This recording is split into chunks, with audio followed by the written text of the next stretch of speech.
আপনি যে গুনাহ করছেন ওই গুনাহ করা অবস্থায় যদি আপনার মৌত হয়ে যায়, যুবক তরুণ ভাইয়েরা, রাতের বেলা যে ইউটিউবে ঢুকে নাটক দেখো, সিনেমা দেখো, কানের মধ্যে হেডফোন ঢুকায়া এই যে নাটক সিনেমা গান শোনো, রাতের বেলা যে মেসেঞ্জারে আর হোয়াটসঅ্যাপে কথা বলতেছো, ওই অবস্থায় মৌত হয়ে যেতে পারে কিনা?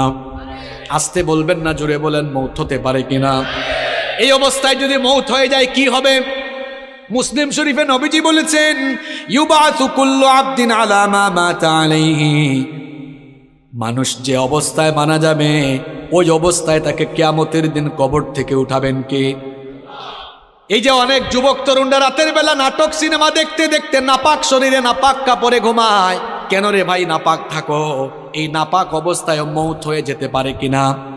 অনেক মানুষ আছে পেশাব করে দাঁড়ায় দাঁড়ায় পেশাব করে, তারপরে দেখা যায় পেশাব করে অনেকে ঠিক মতো পানি নেয় না, ইস্তেঞ্জা করে পবিত্র হয় না, এরকম আছে না নাই? এমনকি সবচেয়ে মজার ব্যাপার হলো ওয়াজ শুনতে এসেছে, ওয়াজ থেকে যাওয়ার সময় রাস্তার ধারে পেশাব করে পবিত্র হয় না, এই রকম কারবারিও আছে না নাই? এই ওয়াজ শুনতে আসছে, যাওয়ার সময় নাপাক হয়ে বাড়ি ফিরে যাচ্ছে, এখন নাপাক অবস্থায় মৌত হয়ে যেতে পারে কিনা? আমার ভাইয়েরা, যে ব্যক্তি নাপাক থাকে তার সঙ্গে ফেরেশতা থাকে না, থাকে কে? আসতে বলবেন না, জুড়ে বলেন থাকে কে? তো এই অবস্থায় যদি আপনি মারা যান, কিয়ামতের দিন কিংবা কবরে গিয়ে কিয়ামতের মাঠে আপনি কিভাবে আল্লাহর সামনে দাঁড়াবেন? আপনি তো নাপাক অবস্থায় দুনিয়া থেকে চলে গেলেন। এই জন্য কখনো নাপাক থাকা যাবে, কখনো নাপাক থাকা যাবে। যুবক ভাইয়েরা, ইস্তেঞ্জায় গেলে পবিত্র হবেন তো, নাকি পানি টানি নিবেন না? হ্যাঁ, পাপের চিন্তা মাথায় আসলে মৌতের কথা স্মরণ করবেন, মৌতের কথা স্মরণ করবেন, গুনাহ থেকে বাঁচতে পারবেন। যখন দুনিয়ার লোভ লালসা আর গুনাহ করার দিকে আপনার মন বেশি ঝুঁকে যায়, আমি আপনাকে বলবো দুইটা জায়গায় সফর আপনি তখন বাড়ায় দিবেন। জুড়ে কোন কয়টা? আমি কথাটা আবারও রিপিট করছি, শুনেন।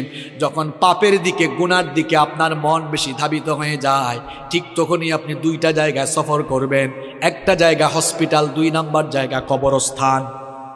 হসপিটালে যাবেন, গিয়ে দেখবেন আপনার মতো কত দুনিয়াওয়ালা, কত টাকাওয়ালা, পয়সাওয়ালা লোকেরা, কোটি কোটি টাকা আছে, তাও আইসিইউতে তারা সামান্য একটা দিন আরামে থাকার জন্য হাহাকার করছে, আছে না নাই? যে কালো টাকার জন্য, অবৈধ টাকার জন্য অন্যায় করছেন, গুনাহ করছেন, হসপিটাল গিয়ে দেখেন কত মানুষের টাকা তারে বাঁচাইতে পারে। একটু পর পর আইসিইউ থেকে লাশ বের হচ্ছে। এরপরে হাসপাতালে যাওয়ার পরেও যদি আপনার দিল নরম না হয়, তাহলে মাঝে মাঝে প্রেমবাগের কবরস্থানগুলোতে ভিজিট করবেন, গিয়ে দেখবেন আপনার মতো টাকাওয়ালা, পয়সাওয়ালা লোকেরা, ক্ষমতাওয়ালা লোকেরা, একদিন বিরাট টাকা পয়সা, অর্থবিত্ত, বাড়ি গাড়ি সব ক্ষমতা ছিল, এখন কবরের নিচে ঘুমায়া আছে। আমরা মনে করি আমাদের বউ আপন, আমরা মনে করি ছেলে মেয়ে আপন। আজকে মরে দেখেন কেউ আপনার আপন নয়, আপন কেবল একজন, তিনি কি? কি কথা বলছি বুঝতে পারছেন আপনি? আপনি বলছেন আপনার বউ আপন, আপনার ছেলে মেয়ে ভাই বোন আপন।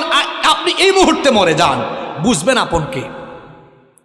দেখবেন এই বউ, এই ছেলে মেয়েরা কিছুক্ষণ কান্না করবে, কিছুক্ষণ কান্না করার পরে বলবে মৃত লাশকে বেশিক্ষণ ঘরে রাখতে নাই, তাড়াতাড়ি দাফন করা দরকার। আপনাকে দেখবেন সাদা কাফন দিয়ে পেঁচায়া জানাজার মাঠে নিয়ে যাবে। যে ছেলে মেয়েদের জন্য, দেখেন একটু আগেই বলেছে কেউ আপন না, এই ছেলে মেয়েদের জন্য, বাড়ি গাড়ি করার জন্য, প্রপার্টি করার জন্য, সম্পত্তি কামানোর জন্য ঠিকঠাক নামাজও পড়েন নাই, অনেক সময় সঠিকভাবে আল্লাহর ইবাদত করেন নাই। যাদেরকে আপন মনে করেছেন, আজ তারাই আপনাকে নিয়ে কবরে চলে যাবে, কবরে রেখে রেখে তারা আপনাকে চলে আসবে। এরপরে দেখবেন কেউ আপনার আপন থাকবে না। কবরে যাওয়ার পরে 2 জন ছাড়া আর কেউ আপন নাই, একজন হচ্ছেন আল্লাহ। এই জন্য কবরে ফেরেশতা এসে প্রথমে জিজ্ঞেস করবে বোন নাম কি, ছেলে মেয়ের নাম কি, না জিজ্ঞেস করবে মার। আর একটু জোরে বলেন মার রব্বুকা। প্রথমে এসে বলবে তোমার রব কে। তাহলে বুঝে নেন আপন, আপন কে, সবচাইতে আপন কে। আমার যখন ফুরাবে দিন, আসবে গহীন রাতি, থেকো আল্লাহ জীবনে, হয় চির সাথী, আসবে গহীন রাতি। আমার ভাই, আমার বাপ, আমার বউ, আমার ছেলে মেয়ে বলছেন আমার আমার বলে যখন কাউকে পাবো না, সেদিন আমার শূন্য হিয়ায় তুমি থেকো সান্ত্বনা, তুমি থেকো সান্ত্বনা। আমার আমার বলে যখন কাউকে পাবো না, সেদিন আমার শূন্য হিয়ায় তুমি থেকো সান্ত্বনা, তুমি থেকো সান্ত্বনা। আখির আলো নিভে যেদিন মনে আলো দিয়ে আসবে না কেউ অন্ধ চোখে একটু আলো নিয়ে, সেদিন আমার, সেদিন আমার, সেদিন আমার অন্ধ চোখে তুমি আলোর জ্যোতি আসবে গহীন রাতি। আমার যখন ফুরাবে দিন আসবে গহীন রাতি, থেকো আল্লাহ এ জীবনে হয় চির সাথী আসবে গহীন রাতি। বলেন আমিন। একজনই আপন আর কেউ আপন না। আমার দাদার বাবার নাম জানি না। আপনি বলবেন হুজুর হঠাৎ করে এই কথা বলছেন কেন? হ্যাঁ, আপনি যে দুনিয়ার পেছনে ছুটছেন, ওই দুনিয়া যে আপনার নাম মনে রাখবে না, ওইটাই বুঝাচ্ছি আপনারে। আমি আমার দাদার বাপের নাম জানি না। আপনারা যদি বলি আপনার দাদার বাবার নাম কি, শেষ গুল্লা খাবেন। আমার দাদার বাপ 160-70 বছর আগে দুনিয়াতে ছিল। এখন 160-70 বছরের ব্যবধানে তার পরবর্তী প্রজন্ম তার নাম ভুলে গেল। ঠিক একই পরিণতি আমার আপনার হবে। কিসের পেছনে ছুটছেন আপনি? আপনার পরবর্তী প্রজন্ম দোয়া করা দূরের কথা, আপনার নামও মনে রাখবে না এরা। আপনার 6-7 পুরুষ আগে কারা কারা দুনিয়ায় ছিল, নসব নামা, আপনি কি সবার নাম বলতে পারবেন? 2-1 বলতে পারলেও সবাই পারবে। কার জন্য কি করছেন? এত গুনাহ করছেন, পাপ করছেন। এই ছেলে মেয়ে, জায়গা সম্পদ, বাড়ি গাড়ি, আরে ভাই বাড়ির জায়গায় থাকবে, বাড়িওয়ালা থাকবে। চোখেরই পলকে তুমি হতে পারো লাশ, চিরতরে বন্ধ হবে তোমারই নিঃশ্বাস। চোখের পলকে আপনি লাশ হতে পারেন। আশেপাশে বাজার আছে না? বাজারের নাম কি? ওই বসুন্ধিয়া বাজারে হয়তো আপনার কাফনের কাপড় বরাদ্দ হয়ে গেছে, চলে এসেছে, আপনি নিজেও জানেন না। আপনি ঘরে বসে এখন গোটা পৃথিবীর খবর নিতে পারবেন। ঘরে বসে গোটা পৃথিবীর খবর নিতে পারলেও কার জন্য কাফনের কাপড় রেডি, কেউ এই খবর জানে না। যুবকরা বলবে হুজুর আমরা জোয়ান, আমরা বাঁচবো আরো। আরে ভাই, তোমার মতো কত যুবক রাতের বেলা বাড়িতে ঘুমায়, সকালবেলা তার লাশ বের হয়। Keep in your mind, there is no serial of death. মৃত্যুর কোনো সিরিয়াল নাই। পৃথিবীতে আসার সিরিয়াল আছে, পৃথিবীতে আসার সিরিয়াল আছে, যাওয়ার কোনো সিরিয়াল নাই।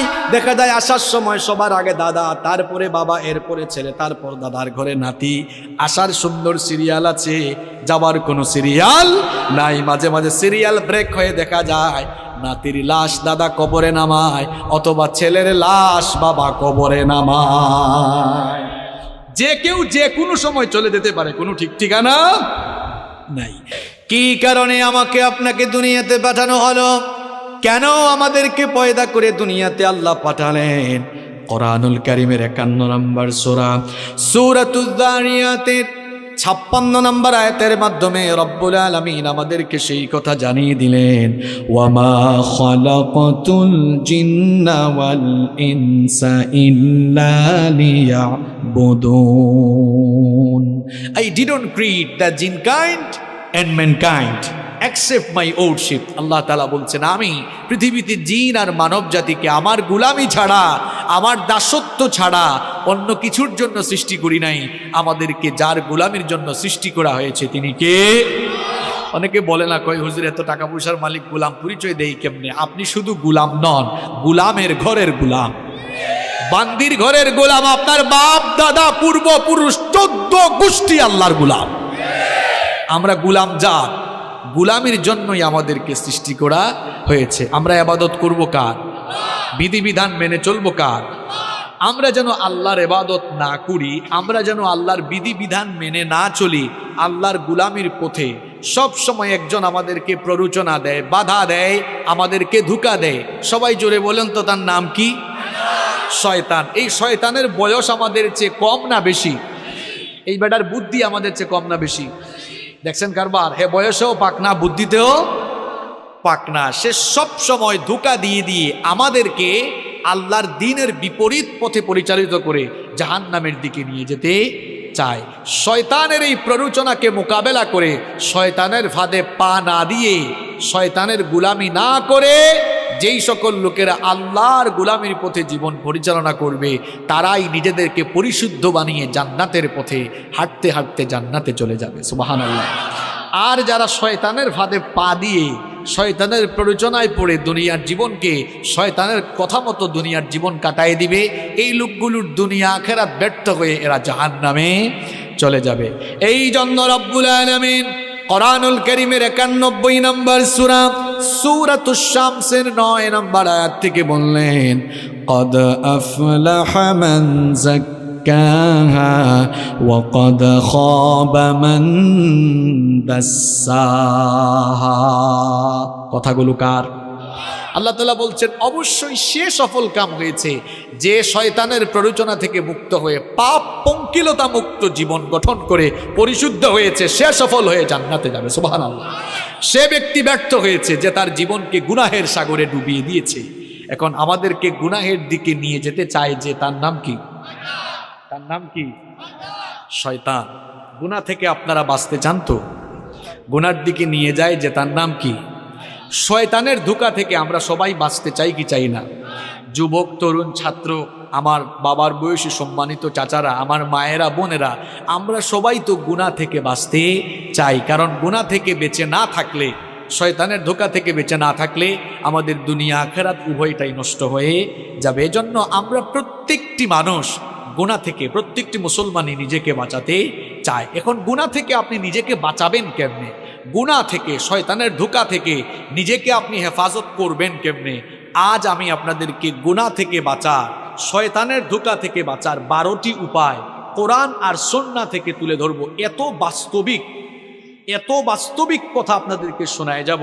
এই 12টি পয়েন্ট আপনারা যদি মুখস্থ করে যেতে পারেন, আর এই 12টি আমল যদি প্রত্যেকটি ভাই শুরু করে দিতে পারেন, ইনশাআল্লাহ গুনাহমুক্ত জীবন সাজিয়ে আমরা জান্নাতে যাব। বলেন ইনশাআল্লাহ। প্রিয় ভাইয়েরা, আপনাদেরকে যে কাজটা করতে হবে, এই 12টা পয়েন্ট সবাইকে একদম মুখস্থ করে তারপর বাড়ি যাওয়া লাগবে। পারবেন না ইনশাআল্লাহ? মাত্র 12টা কথা, খুব সহজ কথা বলবো, আপনারা সবাই মুখস্থ করে বাড়ি যেতে পারবেন না ইনশাআল্লাহ? পারবেন তো ইনশাআল্লাহ? তাইলে আমরা গুনাহ থেকে বাঁচবো কিভাবে, শয়তানের ধোঁকা থেকে বাঁচবো কিভাবে? গুনাহ থেকে বাঁচার, শয়তানের ধোঁকা থেকে বাঁচার কয়টা উপায় বলবো? সবাই বলেন কয়টি? 12টি। দেখেন, শুরু করছি। নাম্বার 1, 1 নাম্বার, গুনার দিকে নেয় যে তার নাম শয়তান, ওই শয়তানের ওয়াসওয়াসা থেকে পানাহ চাইতে হবে কার কাছে? 1 নাম্বার আমল শিখাই যাচ্ছি। যখন গুনাহের চিন্তা, পাপের চিন্তা মাথায় আসবে, সাথে সাথে ওই শয়তানের খপ্পর থেকে নিজেকে বাঁচানোর জন্য সাথে সাথে আশ্রয় চাইতে হবে কার কাছে? কারণ শয়তান হে এমন জিনিস, তারে মোকাবেলার জন্য পৃথিবীতে কোনো যন্ত্র আসে নাই, কিয়ামত পর্যন্ত আসবে না। আপনি গুলি, বোমা, রকেট কি দিয়া শয়তানের মোকাবেলা করবেন? কিচ্ছু দিয়ে পারবেন না। এমনকি আমেরিকার প্রেসিডেন্ট জো বাইডেন, রাশিয়ার প্রেসিডেন্ট পুতিন, তারাও শয়তানের মোকাবেলা করতে পারবে না। শয়তানের মোকাবেলায় তারাও দুর্বল, বরং উল্টা শয়তানেরও তাদেরকে দিয়ে শয়তানি করাইতে পারবে। দেখছেন শয়তানের পাওয়ার।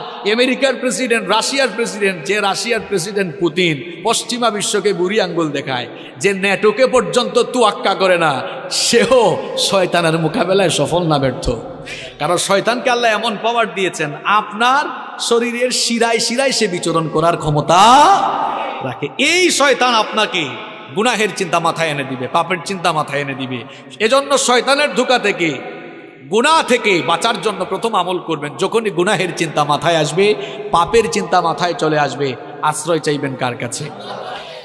এই আমলটা আমি আপনাদেরকে শিখাচ্ছি না, কোরআনুল কারীমের 7 নম্বর সূরা সূরাতুল আরাফের 200 নম্বর আয়াতে আল্লাহ তাআলা এই আমল আমাদেরকে শিখালেন। আল্লাহ তাআলা বললেন, ওয়া ইম্মা ইয়ানজাগান্নাকা মিনাশ শাইতানি নাযগুন ফাস্তাইয বিল্লাহ ইন্নাহু সামিউন আলীম। আল্লাহ তাআলা বলছেন, আর শয়তানের প্ররোচনা যখন তোমাকে প্ররোচিত করবে, সাথে সাথে তুমি আল্লাহর কাছে আশ্রয় চাও। প্রশ্ন হলো, আল্লাহর কাছে আমরা আশ্রয় চাইব কিভাবে? এবার বুখারী আর মুসলিম শরীফ থেকে হাদিস শুনিয়ে আপনাদেরকে বুঝাই দিচ্ছি কিভাবে আল্লাহর কাছ থেকে আশ্রয় চাওয়া লাগে। নবী করিম সাল্লাল্লাহু আলাইহি ওয়াসাল্লামের সামনে একবার দুই ব্যক্তি ঝগড়া করছিল। দুইজন ঝগড়া করার এক পর্যায়ে একজন আরেকজনকে অশ্রাব্য ভাষায় গালিগালাজ শুরু করে দিল। এদের মধ্যে একজন নিজের রাগকে কন্ট্রোল করতে না পেরে হিতাহিত জ্ঞান হারিয়ে যা মন চায় তাই বলা শুরু করলো। লোকটার চেহারা পর্যন্ত লাল হয়ে গেল। নবীজি লোকটাকে আল্লাহর নবী লোকটাকে দেখে বললেন, ইন্নী লা আ'লামু কালিমাতান লাউ ক্বালাহা লাযাহাবা আনহু মা ইয়াজিদ। নবীজি তখন বললেন, আমি এমন একটি কালেমা, এমন একটি বাক্য, এমন একটি সেন্টেন্স, এমন একটি দোয়া জানি, এই দোয়া যদি ওই বান্দা পড়ে নেয় তাহলে তার সমস্ত রাগ দূর করে নেবেন কে? অনেক মানুষ আছে রাগের সময় সিদ্ধান্ত নিয়ে নেয়। খবরদার প্রিয় ভাইয়েরা, রাগের সময় কোনো সিদ্ধান্ত নেবেন না। রাগের সময় সিদ্ধান্ত নিলে ওই সিদ্ধান্ত ভুল হওয়ার সম্ভাবনা আছে না নাই? এজন্য রাগের সময় দাঁড়িয়ে থাকলে বসে যাবেন, বসা থাকলে শুয়ে যাবেন। রাগের সময় খবরদার কোনো সিদ্ধান্ত নেবেন না, ওই সিদ্ধান্তের কারণে পরবর্তীতে পস্তানো লাগতে পারে। নবীজি যখন দেখলেন লোকটাকে রাগ করে হিতাহিত জ্ঞান হারিয়ে উল্টাপাল্টা কথা বলতেছে, অশ্রাব্য ভাষায় গালিগালাজ করছে, নবীজি তখন বললেন, আমি এমন একটি দোয়া জানি, এমন একটি সেন্টেন্স জানি, সে যদি ওই সেন্টেন্সটা পড়ে নেয় রাগ দূর হয়ে যাবে। সে যদি ওই সেন্টেন্সটা পড়ে নেয় তাহলে শয়তান যে তাকে পাপ করাতে যাচ্ছে, পাপ থেকে সে বাঁচতে পারবে। সাহাবারা বললেন, ইয়া রাসূলুল্লাহ, পড়েন সাল্লাল্লাহু আলাইহি ওয়াসাল্লাম। সেই দোয়াটা কি? নবীজি তখন বললেন, সে যদি ইস্তেআযা অর্থাৎ তাআউযু পাঠ করে নেয়, অর্থাৎ আউযু বিল্লাহি মিনাশ শাইতানির রাজিম, সে যদি ইস্তেআযা পাঠ করে বিতাড়িত শয়তান থেকে আল্লাহর কাছে পানা চায়। শয়তান থেকে পানা দেওয়া পৃথিবীর কোনো ক্ষমতাসীন মানুষ পারবে না, কোনো শক্তিশালী মানুষ পারবে না, যোদ্ধা পারবে না, পৃথিবীর কোনো সেনাবাহিনীও পারবে না। শয়তান থেকে আপনাকে কেবল একজনই বাঁচাতে পারে, সবাই বলেন তিনি কি? এই জন্য শয়তানের খপ্পর থেকে, শয়তানের ধোঁকা থেকে, গুনার চিন্তা থেকে বাঁচার জন্য 1 নম্বর আমল, গুনার চিন্তা যখন মাথায় আসবে, পাপের চিন্তা যখন মাথায় আসবে, কি পড়বেন? ঘুষের টাকা একজন নিয়ে আসছে, আরে বাপ রে বাপ, করে নোট দেখা যাচ্ছে, যদি ঘুষের টাকাগুলা নিতে পারতাম তাহলে তো অনেক কাজে লাগাইতে পারতাম। চিন্তাটা আসা মাত্রই পরে ফেলবেন আউযু বিল্লাহি মিনাশ শাইতানির রাজিম, কারণ এই চিন্তাটা মাথায় এনে দিছে কে? সুদের টাকা, সুদি কারবার করতে মন চায়, সুদি কারবার করলে ঘরে বসে বসে মাল বাড়ানো যাবে, এই চিন্তা মাথায় এসেছে, মনে করবেন শয়তান এই চিন্তা মাথায় নিয়ে এসেছে। আশ্রয় চাইবেন কার কাছে? আশ্রয় চাইবেন কার কাছে? যুবকরা ফেসবুক চালাও, ফেসবুকে ইউটিউবে ভিডিও দেখছো, হয়তো তাফসীর শুনছো, নিচেই দেখা যাচ্ছে একটা গানের ভিডিও। হ্যাঁ, নিচেই দেখা যাচ্ছে কিসের ভিডিও? গানের ভিডিও। ওইটা দেখার আগে আউযু বিল্লাহি মিনাশ শাইতানির রাজিম বলে ওখান থেকে বের হয়ে যেতাম, ঠিক কিনা? গুনাহ থেকে নিজেকে, পাপ থেকে বাঁচিয়ে রাখবেন কেমনে? শুনে যান। 1 নাম্বার আমল শিখলাম, গুনাহ থেকে বাঁচার জন্য গুনার চিন্তা মাথায় আসলেই যার কাছে আশ্রয় চাইব, সবাই আওয়াজ করে বলেন তিনি কি? 2 নাম্বার আমল, গুনাহ থেকে বাঁচার জন্য, পাপ থেকে বাঁচার জন্য গুনাহের চিন্তা মাথায় আসলেই একজনের কথা দিলে স্মরণ করবেন, একজনকে ভয় করবেন সাথে সাথে, তিনি কি? তিনি কি? কোরআনুল কারীমের 7 নম্বর সূরা সূরাতুল আরাফের 201 নম্বর আয়াতে আল্লাহ তাআলা বলছেন, ইন্নাল্লাযীনা তাকাউ ইযা মাসসাহুম তাইফুম মিনাশ শাইতানি তাযাক্কারু ফাইযা হুম মুবসিরুন। আল্লাহ তাআলা বলছেন, নিশ্চয়ই যারা তাকওয়া অবলম্বন করে, নিশ্চয়ই যারা আল্লাহকে ভয় করে, শয়তানের প্ররোচনা যখন তাদেরকে স্পর্শ করে শয়তান যখনই তাদেরকে ধোঁকা দিতে চায়, তখন তারা গুনাহ থেকে বাঁচার জন্য একজনের কথা স্মরণ করে, একজনের কথা স্মরণ করে তাকেই ভয় করে। তিনি কি? যাদের হৃদয়ে আছে আল্লাহর ভয়, তারা কভু পথ ভুলে যায় না। আল্লাহর প্রেম ছাড়াই দুনিয়ায় কারো কাছে কোনো কিছু চাই না, কারো কাছে কোনো কিছু চাই না। আল্লাহর ভয় যার অন্তরে আছে সে কখনো বিপদগামী হতে পারে। গুনাহ থেকে আপনি বাঁচতে পারবেন, পাপ থেকে আপনি বাঁচতে পারবেন। 2 নাম্বার আমল আপনাকে শেখাচ্ছি, যখনই গুনাহের চিন্তা মাথায় আসবে সঙ্গে সঙ্গে একজনের কথা স্মরণ করে ফেলবেন, একজনকে আপনি ভয় করে ফেলবেন। সবাই বলেন তিনি কি? এই একটা জিনিস, আল্লাহর ভয় যদি মানুষের অন্তরে থাকে, ওই মানুষকে দিয়ে কেউ কখনো কোনো পাপের কাজ, গুনাহের কাজ করাতে পারবে না। একটা ঘটনা আমার মনে পড়ে গেল, বলবো। সুনানে বাইহাকির ভেতরে হাদিস বর্ণিত হয়েছে, খুব মন দিয়ে ঘটনাটা শুনেন আমার বাবারা, প্রিয় ভাইয়েরা, খুব মন দিয়ে ঘটনাটা শুনেন। আব্দুল্লাহ ইবনে ওমর রাদিয়াল্লাহু আনহু তিনি একবার তার সঙ্গী সাথীদেরকে নিয়ে এক সফরে বের হলেন। দুপুরের খাবারের সময় যখন হয়ে গেল, তারা তখন খাবার গ্রহণের জন্য দস্তরখানা বিছালেন। যখনই তারা খাবার খেতে যাবেন, ঠিক তখনই লক্ষ্য করলেন তাদের পাশ দিয়ে এক রাখাল হেঁটে যাচ্ছে। আব্দুল্লাহ ইবনে ওমর রাদিয়াল্লাহু আনহু তাকে বললেন, হে রাখাল ভাই, আমরা দুপুরের খাবার গ্রহণের জন্য বসেছি, তুমিও আসো, আমাদের সাথে খাবার খাও, খাবার গ্রহণ করো। রাখাল ছেলেটি তখন বলল, ও মুসাফির ভাই, আমাকে খাবারের দাওয়াত দিয়েছেন, আমি খুশি হয়েছি, কৃতজ্ঞতা জানাচ্ছি, কিন্তু আপনাদের সাথে আমি তো খাবার খেতে পারবো না। আব্দুল্লাহ ইবনে ওমর রাদিয়াল্লাহু আনহু তাকে বললেন, কি কারণে তুমি আমাদের সাথে খাবার খেতে পারবে না? রাখাল তখন বলল, আমি রোজা রেখেছি, এই জন্য তোমাদের সাথে খাবার খেতে পারবো না। আব্দুল্লাহ ইবনে ওমর রাদিয়াল্লাহু আনহু তাকে বললেন, এখন তো রমজান মাস নয়, তাহলে নিশ্চয়ই তুমি নফল রোজা রেখেছো। এই দুধু মরুভূমিতে যারা সৌদি আরব বা আরব দেশে থাকেন তারা দেখেছেন মরুভূমির আবহাওয়া কেমন। তিনি বলছেন, এই রুক্ষ মরুভূমিতে বিশাল পশুর পাল নিয়ে তুমি এই মরুভূমিতে এসেছো, তুমি রাখাল মানুষ, সব সময় হয়তো ভালো খাবার দাবার পাও না, আর এই প্রচন্ড গরম তাপমাত্রায় খুব কষ্ট হচ্ছে তোমার, আসো আমাদের সাথে খাবার খাও, আমাদের সাথে ভালো আইটেমের খাবার আছে, নফল রোজা ভাঙলে তো কোনো অসুবিধা হবে না। ওই রাখাল তখন বলল, মুসাফির, তোমার কথায় তো আমি নফল রোজা হলেও ভাঙতে পারি না, কারণ আমি তো ওই শূন্য দিনের জন্য আমল করে যাচ্ছি, যেদিন মানুষের আমল ছাড়া আর কিছুই কাজে লাগবে না। সুবহানাল্লাহ পড়ে বলিয়েন, কিন্তু কথাগুলো বুঝেন আগে। আব্দুল্লাহ ইবনে ওমর রাদিয়াল্লাহু আনহু মনে মনে ভাবলেন, লোকটার অন্তরে মনে হয় পরহেজগারিতা আছে। চিন্তা করলেন, এরে এমনি এমনি ছাড়া যায় না, পরীক্ষা করে তারপরে তার ভেতরে কত পরহেজগারিতা আছে এটা দেখে তারপরে আজকে আমি তারে ছাড়বো। তিনি বললেন, ঠিক আছে, খাইও না, আমার কাছে আসো। কাছে আসার পর জিজ্ঞেস করলেন, এই যে বিরাট পশুর পাল নিয়ে মরুভূমিতে এসেছো, এই পশুপালের মালিক কে?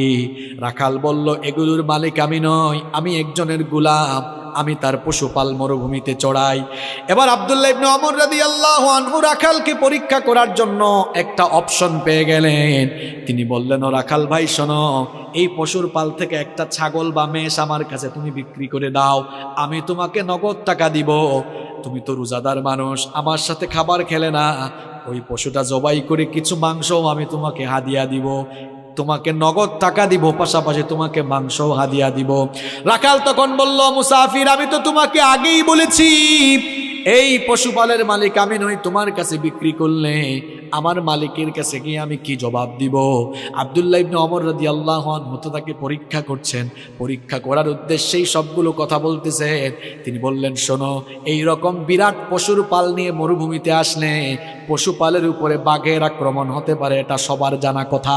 তুমি যদি তোমার মালিককে গিয়ে বলো বাঘের আক্রমণে একটা ছাগল বা একটা মেষ বাঘ খেয়ে ফেলেছে, তোমার মালিক কিছুই মনে করবে না, একদিকে তারেও বুঝ দিতে পারবা, অন্যদিকে আমার কাছে বিক্রি করলে নগদ টাকা আর কিছু মাংস হাদিয়া পাবা, সুতরাং নগদেই লাভ তুমি হাতছাড়া করো না। রাখাল, সে রাখাল এবং গরিব মানুষ হলেও জবাবটা কি দিল শুনে, সে তখন বলল, মুসাফির, কি বোকার মতো কথা বলছো তুমি, আমি হয়তো মিথ্যা বলে ধোঁকাবাজি করে আমার মালিককে গিয়ে যে কোনো কায়দায় আমি বুঝ দিয়ে ফেলতে পারবো, কিন্তু তোমার কাছে প্রশ্ন হচ্ছে আইন আল্লাহ, আমার আল্লাহ কোথায়? আমার মালিকের মালিক, তোমার মালিক, আমার মালিক, বিশ্বজাহানের মালিক, সেই আল্লাহ তাআলাকে ধোঁকা দেওয়া তো কারো দ্বারা সম্ভব হবে না। ঠিক কইেন না কেন? কি বুঝলেন? দেখছেন, অন্তরে আল্লাহর ভয় থাকলে কেউ জোর করে কখনো তাকে দিয়া খারাপ কাজ করাতে পারবে না। আমি তো বলি, কারো অন্তরে আল্লাহর ভয় থাকলে এরে আপনি গাছের সাথে বাঁধা পিটানো, যদি বলেন যাই খারাপ কাজ করছে মরে যাবে, তাও আল্লাহর ভয়ে গুনাহের কাজ করবে না। শুধু পুলিশ দিয়া পিটাইয়া মানুষ ভালো বানানো যায় না। মাঝে মাঝে দেখা যায় জেলখানায় ঢুকার পরে দাগি দাগি আসামি জামিন নিয়ে বের হয়ে প্রমোশন নিয়ে বড় বড় ডাকাত হয়ে যায়। শুধু পিটাইয়া মানুষ ভালো বানাইতে পারবেন না। মানুষের কলিজার ভেতরে আল্লাহর ভয় ঢুকায় দেন, দেখবেন এই মানুষগুলো আল্লাহর ওলি হয়ে যাবে। গুনাহ থেকে বাঁচতে হলে আল্লাহর ভয় কলিজায় ঢুকাতে হবে। যার কলিজায় আল্লাহর ভয় আছে ওই যুবক কখনো ফোন হাতে নিয়ে অশ্লীল ভিডিও দেখবে না। যার কলিজায় আল্লাহর ভয় আছে মিথ্যা বলবে না। যার কলিজায় ভয় আছে জনগণের সম্পদ মেরে খাবে না, মানুষের হক নষ্ট করবে না। যার কলিজায় ভয় আছে ইসলামের বিরুদ্ধে কথা বলবে না। যার কলিজায় আল্লাহর ভয় নাই সে যা মন চায় তাই করতে পারবে। এমনকি কেউ ব্যবসায়ী হলে আল্লাহর ভয় থাকলে কখনো মানুষের সঙ্গে ধোঁকা দিবে না। দেখেন আল্লাহর ভয়টা কি জিনিস, এই ঘটনাটা আপনারা সবাই জানেন, তাও আমি 30 সেকেন্ডে বলছি জাস্ট বুঝাবার জন্য। ওমর রাদিয়াল্লাহু আনহু আপনারা জানেন, তিনি অর্ধ পৃথিবী শাসন করেছেন। রাতের বেলা ঘুমাতেন, অর্ধ পৃথিবীর শাসন করতে হয়, রাতের ঘুম হারাম। জিজ্ঞেস করা হলো রাতে ঘুমান না কেন? তিনি বলেন, আমি রাতের বেলা ঘুমাবো, আর জনগণ যদি কষ্ট পায় এই কষ্টগুলোই কিয়ামতের দিন আমার জাহান্নামে যাওয়ার কারণ হয়ে যেতে পারে। আর আমরা ছোট ছোট চেয়ারের মালিক হয়ে যে গিয়ার বাড়ায় দেই, মাঝে মাঝে আমাদের অবস্থা হয়ে যায় এমন, যে যখন চেয়ারে সে উঠে যায় গিয়ারে। আপনার চেয়ারের গিয়ার একটু কমায় রেখেন, আর গিয়ার যদি উঠানো ইসলামের পক্ষে উঠাইয়েন, লাভ হবে। যেমন আমিও এখন গিয়ারে, কারণ আমি চেয়ারে, তবে আমার গিয়ার কোরআন হাদিসের পক্ষে, ইসলামের পক্ষে আছে। আর চেয়ারে বসে গিয়ার যদি ইসলামের বিরুদ্ধে নেন, মনে রাখবেন চেয়ারে বসাইছেন যিনি, জনগণের জুতার বাড়ি খাওয়াইয়া বেইজ্জত করে নামাইতে পারেন তিনি। এজন্য চেয়ারের নামে আল্লাহ কোরআনে আয়াত দিয়েছেন, আয়াতুল, কথা বলেন না কেন, আয়াতুল কুরসি। হোয়াটস দ্য মিনিং অফ কুরসি? What do you mean by কুরসি? কুরসি বলতে আপনি কি বুঝেন? কুরসি ইটস এন অ্যারাবিক ওয়ার্ড, এটা আরবি শব্দ। এর বাংলা অর্থ হচ্ছে গদি, সিংহাসন। ইংরেজিতে আমরা এটাকে বলি চেয়ার। আল্লাহ তাআলা কোরআনের 6236টা আয়াতের মধ্যে চেয়ারের আয়াতকে সবচেয়ে ফজিলতের আয়াত বানিয়েছেন, যাতে চেয়ারওয়ালা লোকেরা চেয়ারে বসে চেয়ারের অপব্যবহার করে মানুষের উপরে জুলুম না করে। এই জন্য আল্লাহ তাআলা ওই চেয়ারের আয়াতে, আয়াতুল কুরসির ভেতরে তার নিজের সভরেন্টি, সার্বভৌম ক্ষমতার পরিচয় দিয়ে তামাম দুনিয়ার চেয়ারওয়ালা লোকদেরকে সাবধান করে দিয়েছেন। ওই আয়াত ভালো করে পড়বেন, আল্লাহ আমাদের বুঝার তৌফিক দান করেন। তো ওমর রাদিয়াল্লাহু আনহু রাতের বেলা ঘুমাইতেন না। একদিন শেষ রাতে দেখলেন এক বাড়িতে আলো জ্বলতেছে, কথাবার্তাও শোনা যাচ্ছে। একটু কান পাতলেন। স্বাভাবিক অবস্থায় কান পেতে কিছু শোনা জায়েজ নয়, তবে দায়িত্বশীল ব্যক্তির জন্য সেটা জায়েজ আছে। তিনি শুনলেন এক মা তার মেয়েকে বলছে যে, মেয়ে, বেটি উঠ, আমি উটনির দুধ দোহন করে এনেছি, দুধ তো কম পেয়েছি, পানি মিশা, দুধের পরিমাণও বাড়বে, লাভের পরিমাণও বাড়বে। মেয়ে বলল, মা গো, এটা তো অন্যায় কাজ, খাদ্যদ্রব্যে ভেজাল দেওয়া এটা ঠিক নয়। তাছাড়া আমাদের প্রেসিডেন্ট আমিরুল মুমিনিন ওমর রাদিয়াল্লাহু আনহু তিনি তো রাষ্ট্রীয় নিষেধাজ্ঞা জারি করে দিয়েছেন যে খাদ্যে কোনো ভেজাল দেওয়া যাবে না। মা বলল, বেটি, এ তো বোকা কেন তুই? ওমর তো এই আদেশ দিয়া সে তার বাড়িতে ঘুমায়, সে কি আমাদের মা মেয়ের কারবার দেখে? অথচ ওমর রাদিয়াল্লাহু আনহু দেয়ালের পাশে সব শোনে। আর মেয়ের কলিজায় আল্লাহর ভয় কেমন দেখেন। মেয়ে বলল, মা গো, তিনি না হয় ঘুমাচ্ছেন, কিন্তু উনার রব, তোমার রব, আমার রব, তিনি কি রাতের বেলা ঘুমায় থাকেন নাকি? উনার তো কোনো তন্দ্রা নাই, ঘুম নাই, তিনি সব দেখেন কিনা। দেখেছেন আল্লাহর ভয়? এই একটা জিনিস আপনার অন্তরে থাকলে, পাপের চিন্তা মাথায় এসেছে, জনগণের হক মাইরা খাওয়ার চিন্তা মাথায় এসেছে, সাথে সাথে কলিজায় আল্লাহর ভয় ঢুকান মিয়া। পাপ থেকে, গুনাহ থেকে বাঁচতে পারবেন। 2 নাম্বার আমল শিখালাম, পাপের চিন্তা, গুনাহের চিন্তা মাথায় আসা মাত্রই, পাপের চিন্তা, গুনাহের চিন্তা, এদিকে ঘুরে, পাপের চিন্তা, গুনাহের চিন্তা মাথায় আসা মাত্রই একজনের কথা স্মরণ করে তাকে ভয় করে ফেলা। তিনি কে? তিনি কে? আল্লাহ। কয়টা পয়েন্ট বললাম? 1 নাম্বার কি পড়বেন? গুনার চিন্তা মাথায় আসলে কি পড়বেন? 2 নাম্বার কাকে ভয় করবেন? নাম্বার 3 নাম্বার গুনাহের চিন্তা মাথায় আসলেই একটা জিনিসের কথা মনে করবেন, সেটার নাম মৃত্যু।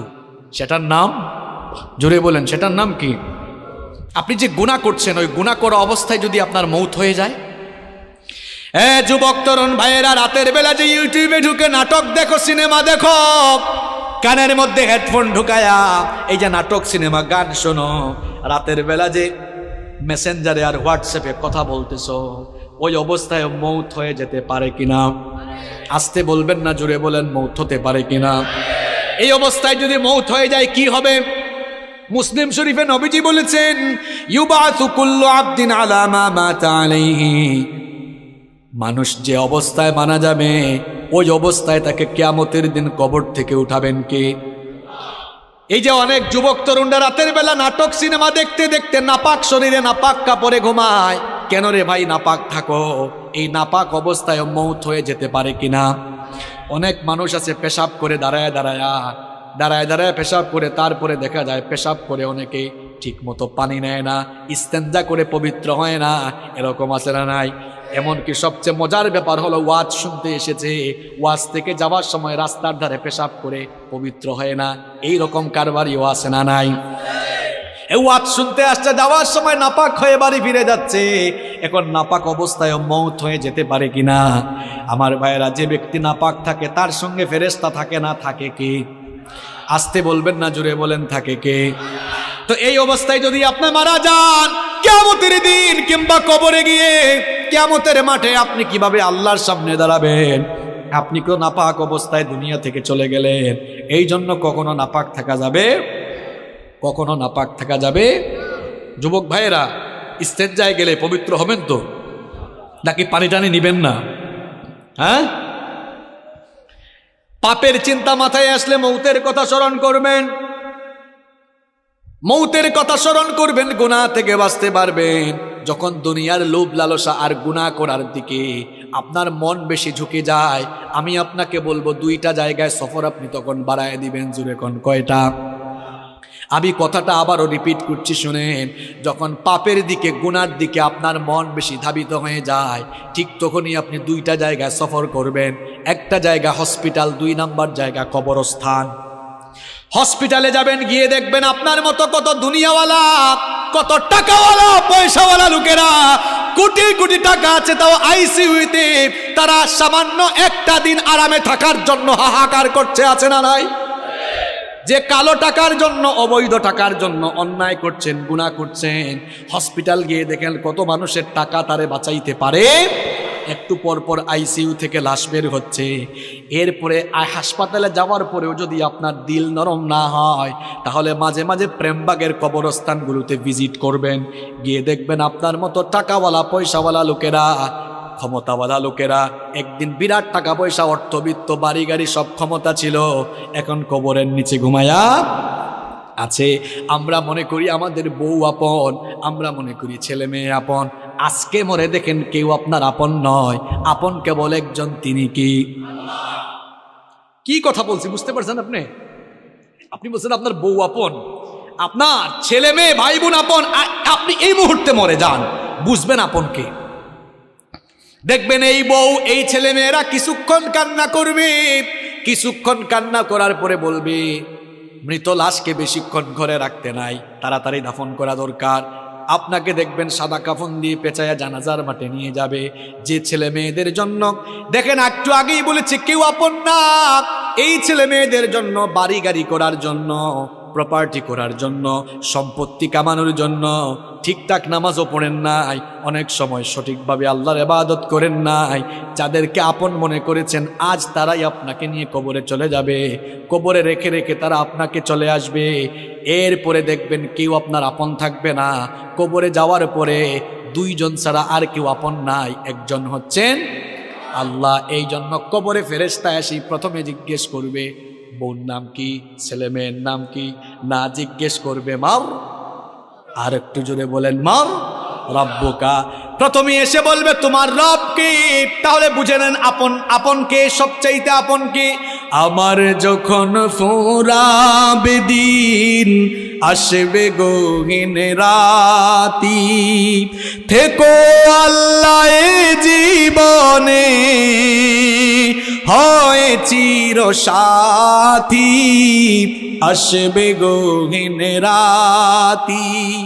আমার ভাই, আমার বাপ, আমার বউ, আমার ছেলে মেয়ে বলছেন আমার আমার বলে যখন কাউকে পাবো না, সেদিন আমার শূন্য হিয়ায় তুমি থেকো সান্ত্বনা, তুমি থেকো সান্ত্বনা। আমার আমার বলে যখন কাউকে পাবো না, সেদিন আমার শূন্য হিয়ায় তুমি থেকো সান্ত্বনা, তুমি থেকো সান্ত্বনা। আখির আলো নিভে যেদিন মনে আলো দিয়ে, আসবে নাকি অন্ধ চোখে একটু আলো নিয়ে, সেদিন আমার, সেদিন আমার, সেদিন আমার অন্ধ চোখে তুমি আলোর জ্যোতি, আসবে গহীন রাতি। আমার যখন ফুরাবে দিন, আসবে গহীন রাতি, থেকো আল্লাহ এ জীবনে, হয় চির সাথী, আসবে গহীন রাতি। বলেন আমিন। একজনই আপন, আর কেউ আপন না। আমার দাদার বাবার নাম জানি না। আপনি বলবেন হুজুর হঠাৎ করে এই কথা বলছেন কেন? হ্যাঁ, আপনি যে দুনিয়ার পেছনে ছুটছেন, ওই দুনিয়া যে আপনার নাম মনে রাখবে না, ওইটাই বুঝাচ্ছি আপনারে। আমি আমার দাদার বাপের নাম জানি না। আপনারা যদি বলি আপনার দাদার দাদার বাবার নাম কি, শেষ গুল্লা খাবেন। আমার দাদার বাপ 160-70 বছর আগে দুনিয়াতে ছিল। এখন 160-70 বছরের ব্যবধানে তার পরবর্তী প্রজন্ম তার নাম ভুলে গেল। ঠিক একই পরিণতি আমার আপনার হবে। কিসের পেছনে ছুটছেন আপনি? আপনার পরবর্তী প্রজন্ম দোয়া করা দূরের কথা, আপনার নামও মনে রাখবে না এরা। আপনার 6-7 পুরুষ আগে কারা কারা দুনিয়ায় ছিল, নসব নামা, আপনি কি সবার নাম বলতে পারবেন? 2-1 বলতে পারলেও সবাই পারবে।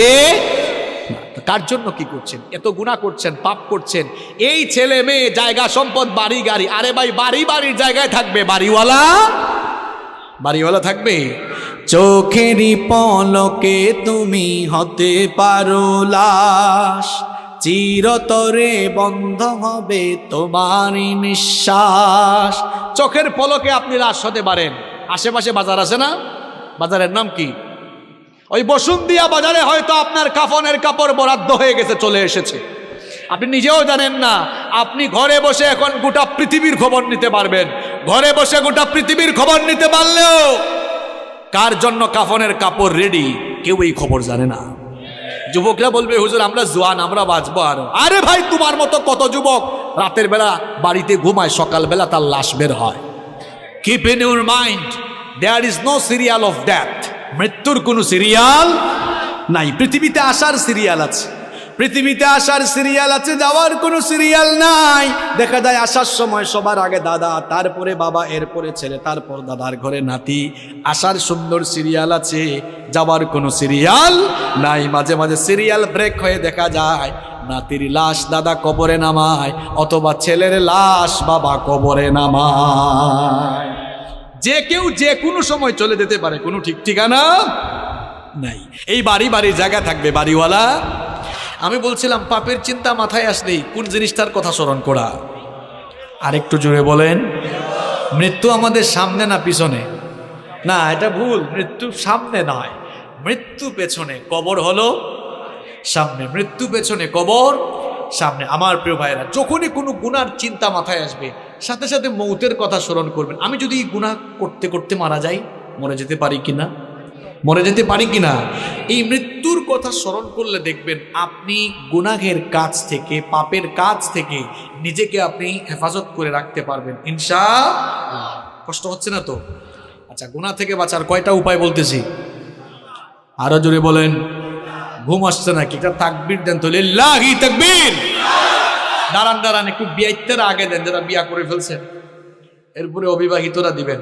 দেখি বিবাহিত এদের এনার্জি বেশি না অবিবাহিতদের এনার্জি বেশি? বিবাহিত ভাইরা প্রথমে রেডি, আপনারা মান সম্মান রাখেন কিন্তু। সবাই রেডি তো? লিল্লাহি তাকবীর। বাপরে বাপ, আরো করা যাবে নাকি? অবিবাহিত ভাইরা তোমরা শুনছো তো বিবাহিতদের আওয়াজ, নিজেদের মান সম্মান ইজ্জত নষ্ট করো না। তোমাদের আওয়াজ যদি বিয়ের আগেই কম থাকে সবাই ট্রল করবে তোমাদেরকে নিয়ে। সবাই রেডি তো অবিবাহিত ভাইরা? আচ্ছা, ইলেকট্রিসিটি চলে আসছে আলহামদুলিল্লাহ। অবিবাহিত ভাইরা সবাই রেডি তো? লিল্লাহি তাকবীর। তোমাদের তো এনার্জি বেশি থাকবেই ভাই, তোমরা তো বিয়ে করো না। এবার বিবাহিত অবিবাহিত ছোট বড় আমার বয়স্ক বাবারা সবাই মিলে আরেকবার লিল্লাহি তাকবীর। ওদের জীবনে আসছিল সব চলে গেছে, তাই না? এবার শুনতেও মজা লাগবে, তবে আমি কষ্ট দিব না আপনাদেরকে, শর্টলি বলছি। সম্মানিত ভাইয়েরা, তাহলে গুনাহ থেকে বাঁচার আমল হচ্ছে মোট 12টা। কয়টা বলছি? 3টা। 1 নাম্বার আশ্রয় চাইবেন কার কাছে? 2 নাম্বার ভয় করবেন কারে? 3 নাম্বার কোন জিনিসের কথা স্মরণ করবেন? 4 নাম্বার গুনাহ থেকে বাঁচতে হলে নিজেকে নফসের গোলাম বানানো যাবে, নফসের গোলাম নিজেকে বানানো যাবে না। কারণ নফস মানুষকে পাপের দিকে ধাবিত করে। আর নফস হলো 3 প্রকার। নফস কয় প্রকার? জোরে বলেন, কয় প্রকার? আরো জোরে, কয় প্রকার? 1 নাম্বার নফসে আম্মারা, 2 নাম্বার নফসে লাওয়ামা, 3 নাম্বার নফসে মুতমাইন্না। আবারও বলি, মুখস্থ করে ফেলেন। 1 নাম্বার নফসে আম্মারা, 2 নাম্বার নফসে লাওয়ামা, 3 নাম্বার নফসে মুতমাইন্না। আমি বানায় বলছি। 3 প্রকার নফসের কথা কোরআনে আছে। কোথায় আছে দেখায় দিই। 1 নাম্বার নফসে আম্মারা, এটা কোন প্রকার নফস? যে নফস গুনাহের দিকে ধাবিত করে। এই ধরনের নফস থেকে আল্লাহ আমাদেরকে হেফাজত করেন। রব্বুল আলামিন কোরআনুল কারীমের 12 নম্বর সূরা, সূরা ইউসুফের 53 নম্বর আয়াতে বলছেন, ইন্নান নাফসা লাআম্মারাতুম বিস-সুই ইল্লা মা রাহিমা রাব্বি ইন্না রাব্বি গফুরুর রহিম। আল্লাহ তাআলা বলছেন, নিশ্চয়ই নফস মানুষকে পাপের দিকে, গুনাহের দিকে ধাবিত করে। তবে সেই ব্যক্তি ছাড়া যার উপরে আল্লাহ দয়া করেন, নফসের গোলামি আপনাকে ছেড়ে দিতে হবে গুনাহ থেকে বাঁচার জন্য। যেমন ফজরের সময়, হোক সেটা শীতের দিন, হোক সেটা গরমের দিন, দেখবেন ফজরের টাইমে ওয়েদারটা একটু ঠান্ডা থাকে, আরামের থাকে। ওই সময় নফস চাইবে, মন চাইবে ঘুমান, আর আল্লাহ চাইবেন বান্দা উঠে নামাজ পড়। বলেন তো নফসের চাওয়াকে প্রাধান্য দিবেন নাকি আল্লাহর চাওয়াকে প্রাধান্য দিবেন? বললেন তো আল্লাহর চাওয়ারে প্রাধান্য দিবেন। হাতও তোলা লাগবে না, কিছু বলা লাগবে না, চুপচাপ থেকে নিজের বিবেককে প্রশ্ন করেন, আজকের ফজরের নামাজে নফসের গোলামি করেছেন না আল্লাহর গোলামি করেছেন?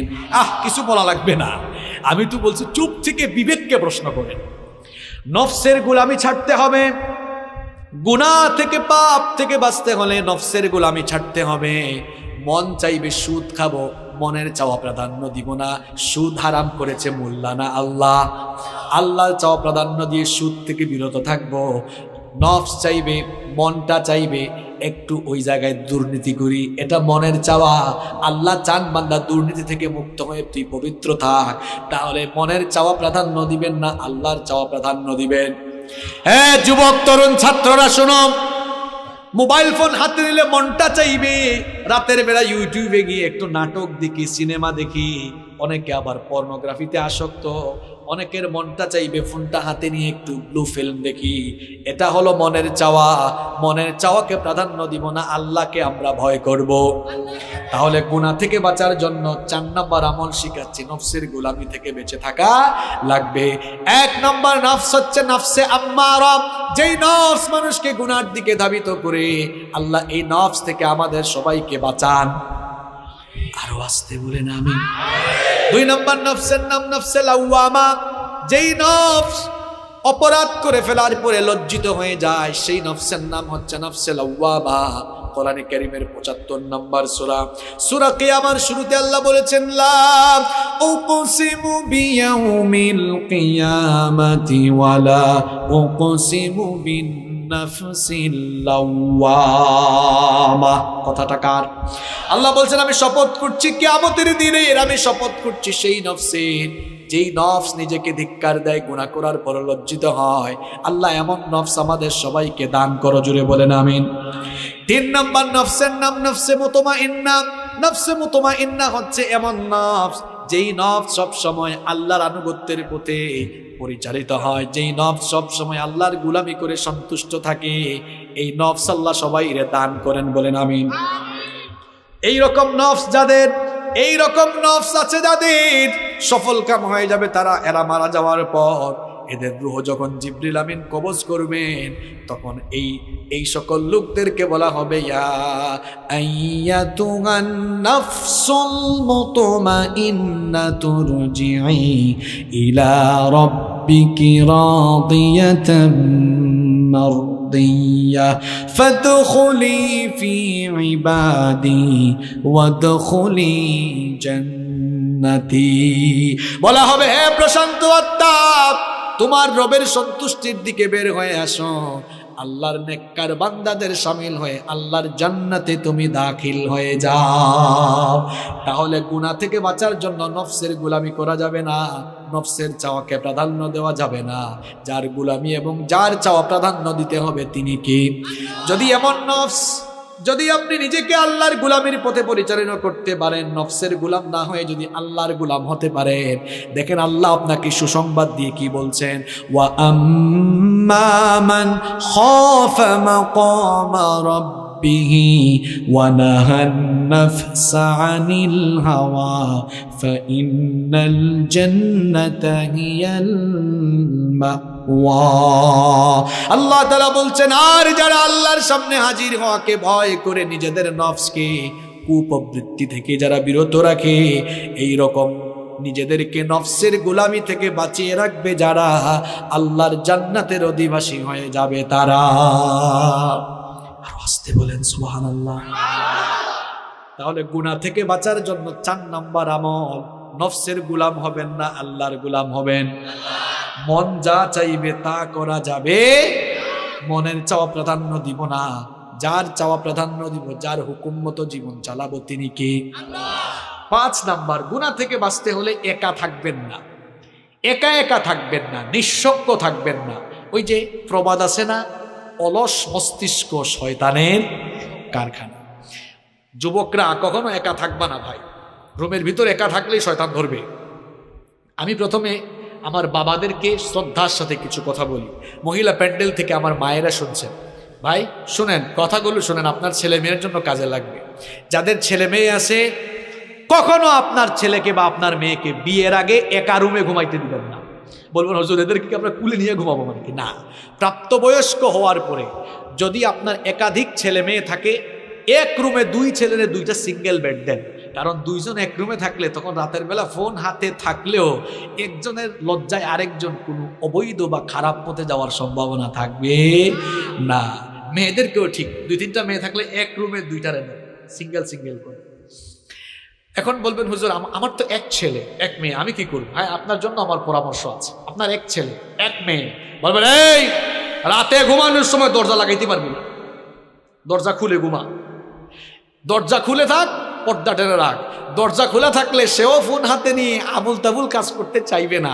এই কোন সময় যদি আব্বু সাউন্ড শুনে চলে আসে, ভয় আছে না নাই? যুবক ভাইদেরকে বলবো, ভাই নিজের চরিত্র হেফাজত করো, একা থাকিও না। একা কি থাকলে দেখা যাবে শয়তান বলবে, মোবাইলটা হাতে নে, মেসেঞ্জারে ফেসবুকে স্ক্রলিং করছে, দেখা গেল হঠাৎ করে মেয়ে একটা আইডি দেখা গেছে অ্যাড ফ্রেন্ড, এরপরে অ্যাকসেপ্ট করলো, তারপর মেসেঞ্জারে নকিং বাড়লো। এই তো ধীরে ধীরে শুরু হয়ে যেতে পারে। এই জন্য একা একা থাকার কোনো দরকার নাই। একা থাকলে সে মনে মনে ভাববে আমার হাতে স্মার্টফোন আছে, ওয়াইফাইও আছে, ইন্টারনেট কানেকশন দেওয়া আছে, আব্বু আম্মুর রুমে ঘুমায়, আমার ভাইয়া আমার আপু ভাই বোনদের রুমে ঘুমায়, আমি একা আছি। এবার মন ভরে আমি ইউটিউবে গিয়ে যা মন চাই তা দেখতে পারবো। একা একা থাকলে এমন চিন্তা মাথায় আসবে, আর যদি সাথে কেউ থাকে তাহলে এমন শয়তানি চিন্তা আসবে না। আবার অনেকে পর্নোগ্রাফিতে আসক্ত হয়ে পড়েছে একা একা থাকতে থাকতে। এরা কয়, মাঝে মাঝে কিছু যুবকরা আসে বলে, হুজুর এখান থেকে বের হয়ে আসতে চাই গুনাহ থেকে, একটু উপায় বলে দেন। আমি বলি ভাই উপায় হলো একা থাকিয়েন না। কই হুজুর কার সাথে থাকবো? আব্বু আম্মুর সাথে সময় পাস করেন, ঘরের সবার সাথে। আব্বু আম্মু তো চাকরি করে।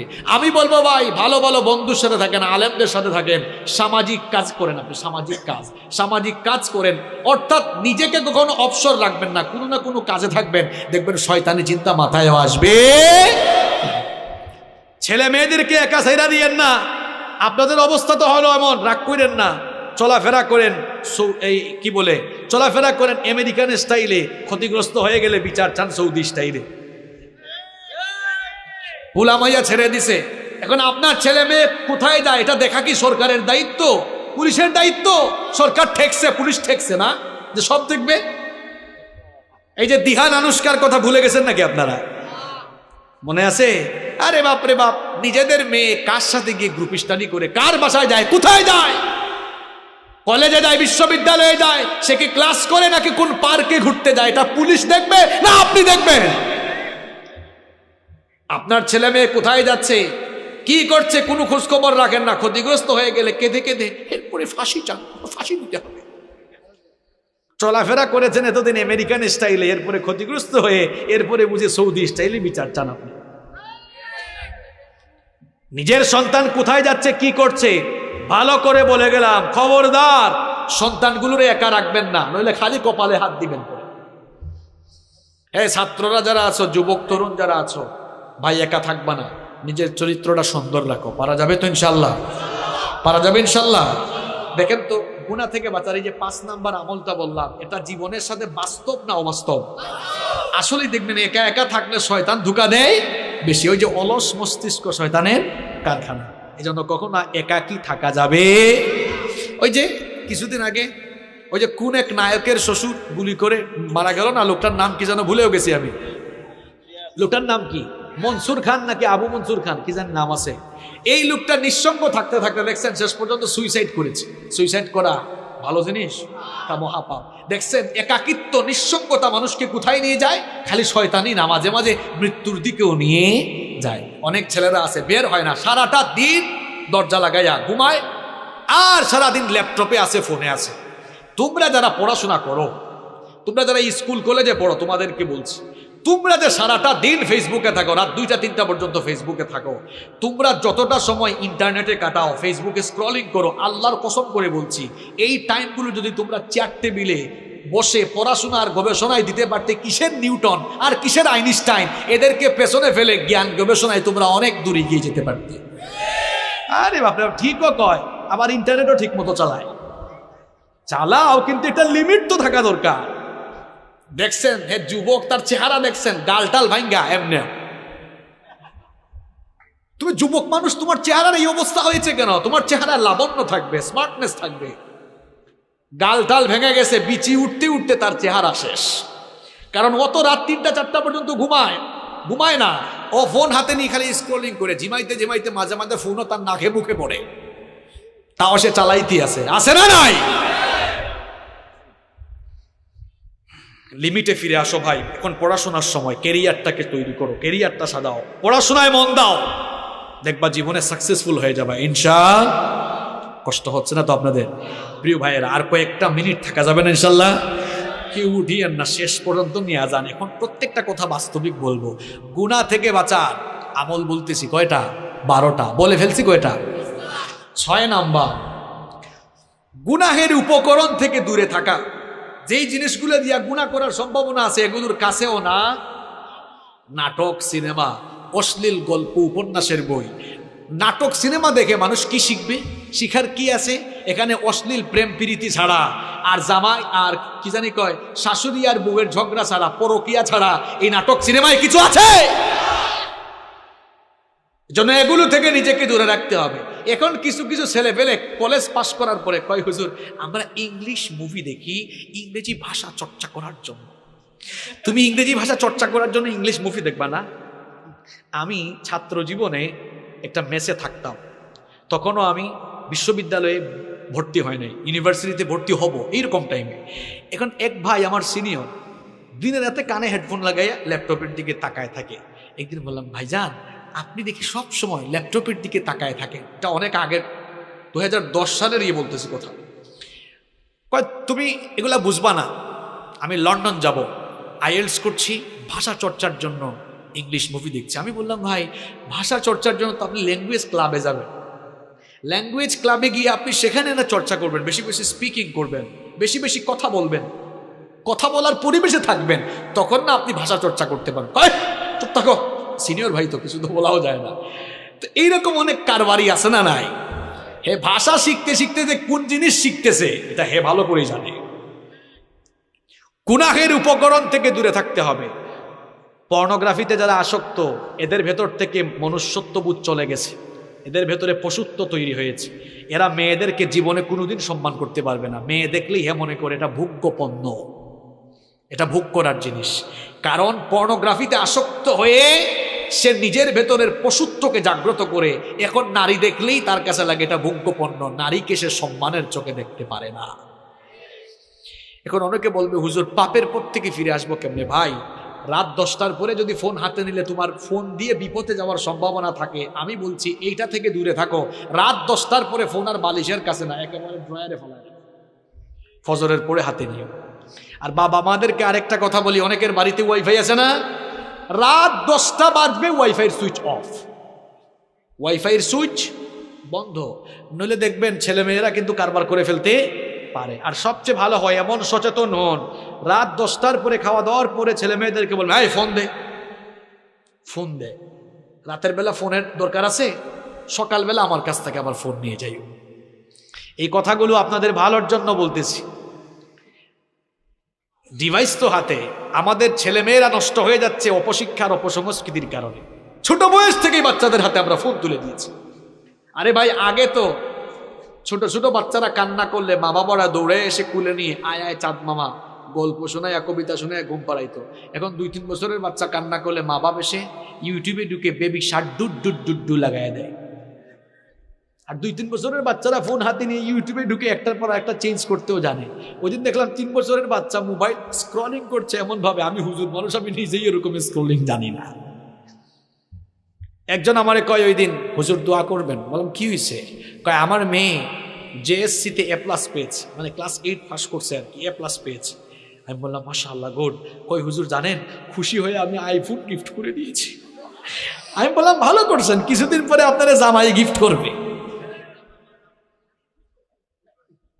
এই ছোট্ট ছোট্ট ছেলে মেয়েদের হাতে ফোন তুলে দিয়েন না, নইলে কারবার ঘটাই ফেলবে। রাতের বেলা ফোন কেড়ে নেবেন, ইন্টারমিডিয়েট পাস করার আগ পর্যন্ত হাতে ফোন দিয়েন না। এগুলো পরামর্শ দিয়ে গেলাম, মানলে কল্যাণ হবে ইনশাআল্লাহ। গুনাহ থেকে বাঁচার জন্য 6 নাম্বার আমল বলে যাচ্ছি। গুনাহের উপাদান যেগুলো, এগুলোর ধারে কাছেও যাওয়া। তার মানে কি ফোন থেকে দূরে থাকবেন? আরে ভাই প্রত্যেকটা জিনিসের পজিটিভ নেগেটিভ আছে, নেগেটিভ গুলা বর্জন করে পজিটিভ গুলা। এই যে ক্যামেরা, এটা দিয়া মুভি নাটক সিনেমার শুটিং করা হয়, আবার এখানে মাহফিলে ওয়াজও রেকর্ড করা হচ্ছে। এক জিনিস দিয়ে 2 কাম করা যায় কি যায় না? তা আপনি খারাপ জিনিস করবেন না ভালোটা করবেন, সিদ্ধান্ত নিতে হবে কাকে? আপনাকে সিদ্ধান্ত নিতে হবে কাকে? গুনাহ থেকে বাঁচা থাকার জন্য 7 নম্বর আমল হলো ইন্টারনেট এবং তথ্য প্রযুক্তির অপব্যবহার থেকে নিজেকে বাঁচিয়ে রাখতে হবে। যুবক তরুণ ভাইয়েরা, ইন্টারনেট আর তথ্য প্রযুক্তির অপব্যবহারের কারণে আজ আমার কলিজার টুকরা যুবক তরুণ ছাত্র ভাইদের যৌবন নষ্ট হয়ে যাচ্ছে। আমার কলিজার টুকরা ভাইয়েরা, দরদ মাখা ভাষায় বলে যাচ্ছি, মনে রেখো, রাতের বেলা হাতে ফোন আছে, ইন্টারনেট আর তথ্য প্রযুক্তির অপব্যবহার করে তুমি যদি খারাপ কিছু দেখতে চাও, হয়তো ভাবতেছো আমাকে তো আব্বু আম্মু দেখে না, ভাই বোন কেউ দেখে না, কিন্তু একজন তো সবই দেখেন, তিনি কি? আর যারা নামাজও পড়ে, দেখবেন অনেক মানুষ আছে নামাজ পড়ে রোজা রাখে, ভালো ভালো কাজ করে আবার একা একা হয়ে গেলে গোপনে গোপনে হারাম কাজে লিপ্ত হয়, আছে না নাই? আল্লাহর নবীর একটা হাদিস আমার মনে পড়ে গেল। নবীজি বলছেন, তুমি তোমার পরিবারের লোকদের সামনে অন্যায় কাজ পাপের কাজ করতে যেমন লজ্জা পাও, তুমি যদি তোমার পরিবারের কারো সামনে পাপ করতে লজ্জা পাও, তোমার আল্লাহর সামনে গুনাহ করতে তোমার কি কোনো লজ্জা লাগে না? কারণ আল্লাহ বান্দার সব কিছু দেখেন কিনা, জোরে বলেন দেখেন কিনা। খুব ভয়ঙ্কর একটা হাদিস আমার মনে পড়ল, শুনেন ভাইরা, কান লাগান। একদিন নবীজি সাহাবীদেরকে বললেন, আমার সাহাবীরা শোনো, আমার উম্মতের কিছু মানুষ কিয়ামতের দিন তিহামা নামক বিখ্যাত শুভ্র পর্বতমালার সমান আমল নিয়ে হাজির হবে। সহজ বাংলায় বলতেছি, বুঝেন। নবীজি বলতেছেন, কিয়ামতের দিন পাহাড়ের সমপরিমাণ আমল নিয়ে কিছু মানুষ হাজির হবে। হাজির হওয়ার পরেও পর্বতমালার সমপরিমাণ আমলকে আল্লাহ ধুলায় পরিণত করে উড়াইয়া দিবেন। কি সাংঘাতিক কথা, শুনতেছেন কথা? কিয়ামতের দিন কিছু লোক পাহাড়ের সমান বিশাল নেকির পাহাড় নিয়ে উঠার পরে তাদের নেক আমলগুলোকে আল্লাহ ধুলাবালুয় পরিণত করে দিবেন। সাওবান রাদিয়াল্লাহু আনহু নবীজিকে জিজ্ঞেস করলেন, ইয়া রাসূলুল্লাহ, পড়েন সাল্লাল্লাহু আলাইহি ওয়াসাল্লাম, নবী গো, তারা কারা? এদের ব্যাপারে আমাদেরকে বলেন, তাহলে আমরা সাবধান হয়ে যাব। নবীজি বললেন, সাওবান, এরা হচ্ছে তোমাদেরই ভাই, যারা তোমাদের সঙ্গে নামাজ পড়বে, তোমাদের সাথেই চলাফেরা করবে, কিন্তু যখন তারা নির্জনে একাকী হয়ে যাবে, তখন তারা গোপনে গোপনে হারাম কাজে লিপ্ত হয়ে যাবে। এজন্য যুবক ভাইরা, রাতের বেলা গোপনে গোপনে মেয়েদেরকে মেসেঞ্জারে নক দিও না। রাতের বেলা একা একা ইউটিউবে ঢুকে হারাম কিছু দেখিও না। এই যে হাদিসটা বললাম, 5 ওয়াক্ত নামাজও পড়বা, হারাম কাজও করবা, সমস্ত আমলগুলোকে ধুলাবালু করে উড়িয়ে দিবেন কে? আল্লাহ আমাদেরকে হেদায়েতের উপর অটল রাখো, গুনাহ থেকে বাঁচিয়ে রাখো, বলেন আমিন। তাহলে 7 নম্বর আমল কি বললাম? ইন্টারনেট তথ্য প্রযুক্তির অপব্যবহার থেকে নিজেকে মুক্ত রাখা। পারা যাবে তো ভাই ইনশাআল্লাহ? নাম্বার 8 নাম্বার গুনাহ থেকে বাঁচার জন্য 8 নাম্বার উপায় হলো, অসৎ ব্যক্তিদের সাথে, অসৎ বন্ধুদের সাথে মিশা যাবে না। কথায় আছে না, সৎসঙ্গে স্বর্গবাস, অসৎ সঙ্গে। এজন্য যুবক তরুণ ভাইয়েরা, সিগারেট খুর, ইয়াবাখুর, বাবাখুর, এদের সাথে মিশিও না। ভালো মানুষকে বন্ধু বানাও। বন্ধু বানাবেন কাকে? যার দুনিয়াদারি আপনার চেয়ে কম আর দিনদারি আপনার চেয়ে, আবারও বলছি, বন্ধু বানাবেন কাকে? যার দুনিয়াদারি আপনার চেয়ে কম আর দিনদারি আপনার চাইতে। আমি জানি মাহফিলে অনেক ভাইরা আসেন গুনাহ করতে করতে, এই গুনাহ নিয়েই আসেন। তারা হয়তো এখন আমার কথা রাগ করছে, হুজুর আমরা খারাপ কাজ করি বলে কেউ কি আমাদের বন্ধু হবে না? হবে। আপনাদের বন্ধু আমরা, আপনাদের বন্ধু এখানে যারা 5 ওয়াক্তের নামাজি ভালো ভালো ছেলে, এরা আপনাদের বন্ধু। আমরা আপনাদেরকে দাওয়াত দিয়ে দিয়ে, মাথায় হাত দিয়ে দিয়ে, বুকে টেনে টেনে নামাজি বানাবো ইনশাআল্লাহ। আমি বলতেছি ওই সকল ছেলেদেরকে যারা একটু মিশলেই খারাপ হয়ে যাওয়ার সম্ভাবনা আছে। আপনারাও দেখবেন ছেলে মেয়েরা কাদের সাথে মিশে, কারণ হে হয়তো ভালো আছে, কিন্তু খারাপ কারোর সাথে মিশলে থাকতে থাকতে সেও খারাপ হয়ে যেতে পারে। এই জন্য প্রিয় ভাইয়েরা, গুনাহ থেকে বাঁচার জন্য 8 নম্বর উপায় হলো, অসৎ ব্যক্তিদের সাথে মিশা যাবে না। কষ্ট হচ্ছে আপনাদের? এই তো শুনেন, আর 4টা পয়েন্ট আছে। নাম্বার 9 নাম্বার, গুনাহ থেকে বাঁচার জন্য মনটা চাইবে গুনাহ করে ফেলি, এই কামটা করে ফেলি, সাথে সাথে সবর করে নিজেকে তখন সংযত করবেন, যেটাকে বলি আমরা কন্ট্রোল করা। নিজেকে কন্ট্রোল করতে হবে। আপনি যদি কন্ট্রোল করতে পারেন, সুবহানাল্লাহ, আমার আল্লাহ কত দয়াবান। নবীজি হাদিসে বলেছেন, কোনো বান্দা একটা ভালো কাজ করবে, শুধু নিয়ত করবে, কাম করার আগে নিয়ত করলেই সাথে সাথে আল্লাহ আমলনামায় একটা নেকি দান করেন। আর বান্দার নিয়তের পরে যখন কাজটা করে ফেলে, আল্লাহ আমলনামায় সওয়াব 10 থেকে 700, এমনকি আল্লাহ চাইলে আরো বাড়ায়া দেন। সুবহানাল্লাহ। আর আমার আল্লাহর দয়া কেমন দেখেন, ভালো কাজের নিয়ত করলে সাথে সাথে নেকি লেখা হয়, খারাপ কাজের নিয়ত করলে সাথে সাথে গুনাহ লেখা হয় না। আল্লাহ বলেন, এই ফেরেশতা দ্বারা দেখ আমার বান্দা শেষ পর্যন্ত কাজটা না করে ফিরে আসে কিনা। যদি বান্দা ফিরে আসে, আল্লাহর ওই লোকটার আমলের খাতায় গুনাহ লিখতে আদেশ দেন না। সুবহানাল্লাহ। তাহলে পাপ থেকে বাঁচতে হলে গুনাহ করবেন করবেন মাথায় চিন্তা আসবে, ঠিক সেই সময় নিজেকে কন্ট্রোল করে ফেলবেন কার ভয়ে? নাম্বার 10, গুনাহ থেকে পাপ থেকে বাঁচার 10 নম্বর আমল হলো নিজের ভেতরে লজ্জাশীলতা পয়দা করুন। গুনাহ করার পরে আমরা ভুল করতে পারি ভাই, ভুল করা দূষণীয় না, কারণ আমাদের বাবা পৃথিবীর প্রথম মানুষ যিনি, তিনিও ভুল করছেন। নাম কি? নাম কি? তিনি ভুল করার পরে ভুলের উপর থাকেন নাই, লজ্জা পেয়ে তওবা করে ফেলছেন, এই জন্য তার মর্যাদা বাড়িয়েছেন কে? এই শয়তান কি শয়তান ছিল? প্রথমে কি ছিল? আরে ভাই হ্যাঁ, শুধু ফেরেশতা না, ফেরেশতাদের সর্দার। একটা ভুল করছে, ভুল করার পরে অহংকার করেছেন, লজ্জা পেয়ে মাফ চায় নাই, এই জন্য ফেরেশতার সর্দার থেকে শয়তানের সর্দার হয়ে গিয়েছে। কি বুঝলেন? তাহলে আপনি পাপ করছেন, ভুল করছেন, এটা দূষণীয় না। পাপ করা যতটা না দূষণীয়, পাপ করার পর পাপের উপরে থাকা এটা মারাত্মক দূষণীয়। নবীজি এই জন্য বলেছেন, মুসলিম শরীফের হাদিস, কুল্লু ইবনে আদম খাত্তাউন ওয়া খায়রুল খাত্তাইন আত-তাওয়াবুন। মানুষ মাত্রই গুনাহগার, মানুষ মাত্রই পাপী, তবে ওই পাপ করা, গুনাহ করে ফেলা মানুষদের মধ্যে আল্লাহর কাছে সবচাইতে প্রিয় হলো তারা গুনাহ করার পর আল্লাহর কাছে তাওবা করে যারা। সুবহানাল্লাহ। এই জন্য পাপ থেকে বাঁচতে হলে নিজের ভেতরের লজ্জা বাড়াতে হবে না কমাতে হবে? দেখেন কয়েকটা নমুনা বলি। লজ্জাশীলতা কেমনে বাড়াবেন? লজ্জাশীলতা এমন ভাবে বাড়াবেন, অনেকে তো আছে প্যান্ট আর লুঙ্গি টাকনুর নিচে পড়ে, এটা জায়েজ না হারাম? সুতরাং আমরা কখনো টাকনুর নিচে লুঙ্গি বা প্যান্ট পরবো না, এই গুনাহটা করতে যেন লজ্জা লাগে। কারণ বান্দা মুমিন কখনো গুনাহের কাজ করতে পারে না। এমন কাজ যারা করেন, শুনেন, নবীজি বলেছেন কিয়ামতের দিন আল্লাহ তাআলা ওই লোকটার দিকে তাকাবেন না, তার সঙ্গে আল্লাহ কথা বলবেন না, তাকে আল্লাহ পবিত্র করবেন না, তাকে আল্লাহ জাহান্নাম থেকেও বাঁচাবেন না। 4টা কথা বলেছি, আবারও শুনেন। নবীজি বলেছেন কিয়ামতের দিন আল্লাহ ওই ব্যক্তির দিকে তাকাবেন না, তার সঙ্গে আল্লাহ কথা বলবেন না। 3 নাম্বার, আল্লাহ তাকে পবিত্র করবেন না। 4 নাম্বার, আল্লাহ তাকে জাহান্নাম থেকেও মুক্তি দিবেন না। সাহাবীরা বললেন, নবী গো কার কথা বলছেন? নবীজি তখন বললেন, যারা টাকনুর নিচে কাপড় ঝোলায়া হাঁটে। কই হুজুর, টাকনুর উপরে পড়তে কেমন জানি আনস্মার্ট আর খেত লাগে।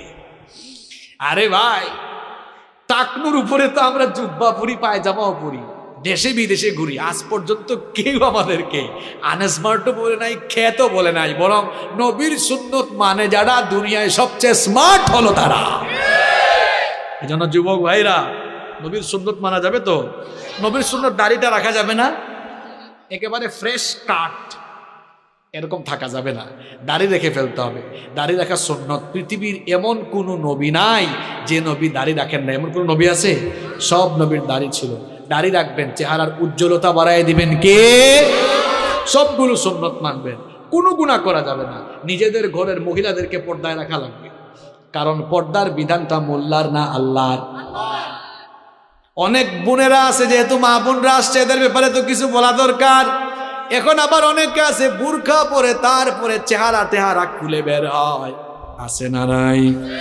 চেহারাটা হলো সৌন্দর্যের দেহের রাজধানী, চেহারার দিকে তাকালেই কে কেমন সেটা বোঝা যায়। এখন কিছু আধুনিক যুগের ফ্যাশনেবল নারী আছে, বুরখা পরে আবার লিপস্টিক দিয়া মেকআপ ছাড়া বের হয়ে, আসে না নাই? তো এরকম বের হইতে আপনারা কে বলছে? এরকম ফাইজলামি করতে কে বলছে? আবার অনেকে আছে বুরখা পরে খুব অ্যাট্রাকটিভ আর টাইট ফিট বুরখা, অবশ্য যশোরে নাই। বিভিন্ন কালারের ঝাঁকানাকা কালারের বুরখা পরে, টাইট ফিট বুরখা পরে, এমন টাইট ফিট সব কিছু বোঝা যায়, এইরকম পরে আছে না নাই? আমার বোনদেরকে বলবো, খবরদার এমন বুরখা পরবেন না, ঢিলে ঢালা বুরখা, কালো রঙের বুরখা পরবেন। এমন বুরখা পরবেন যে বুরখাটা পরলে কিছুই দেখা যাবে না, কিছুই বোঝা যাবে না। আপনারাও নারীদেরকে কয়, ভাই ভাবিরে আপনি এমনে নিয়ে কেন বেরোইছেন, বুরখা পরাইলেন না কেন? কয়, দেখ তোর ভাবি এত সুন্দরী, এত রূপসী, এটা আমি না জানি, এলাকার মানুষ তো জানে না। এলাকার মানুষের একটা হক আছে না? নিজের বউকে বেপর্দা করে বের করে এলাকার মানুষের হক আদায় করে, এইরকম আল্লাহর কুতুব এই এলাকায় নাই।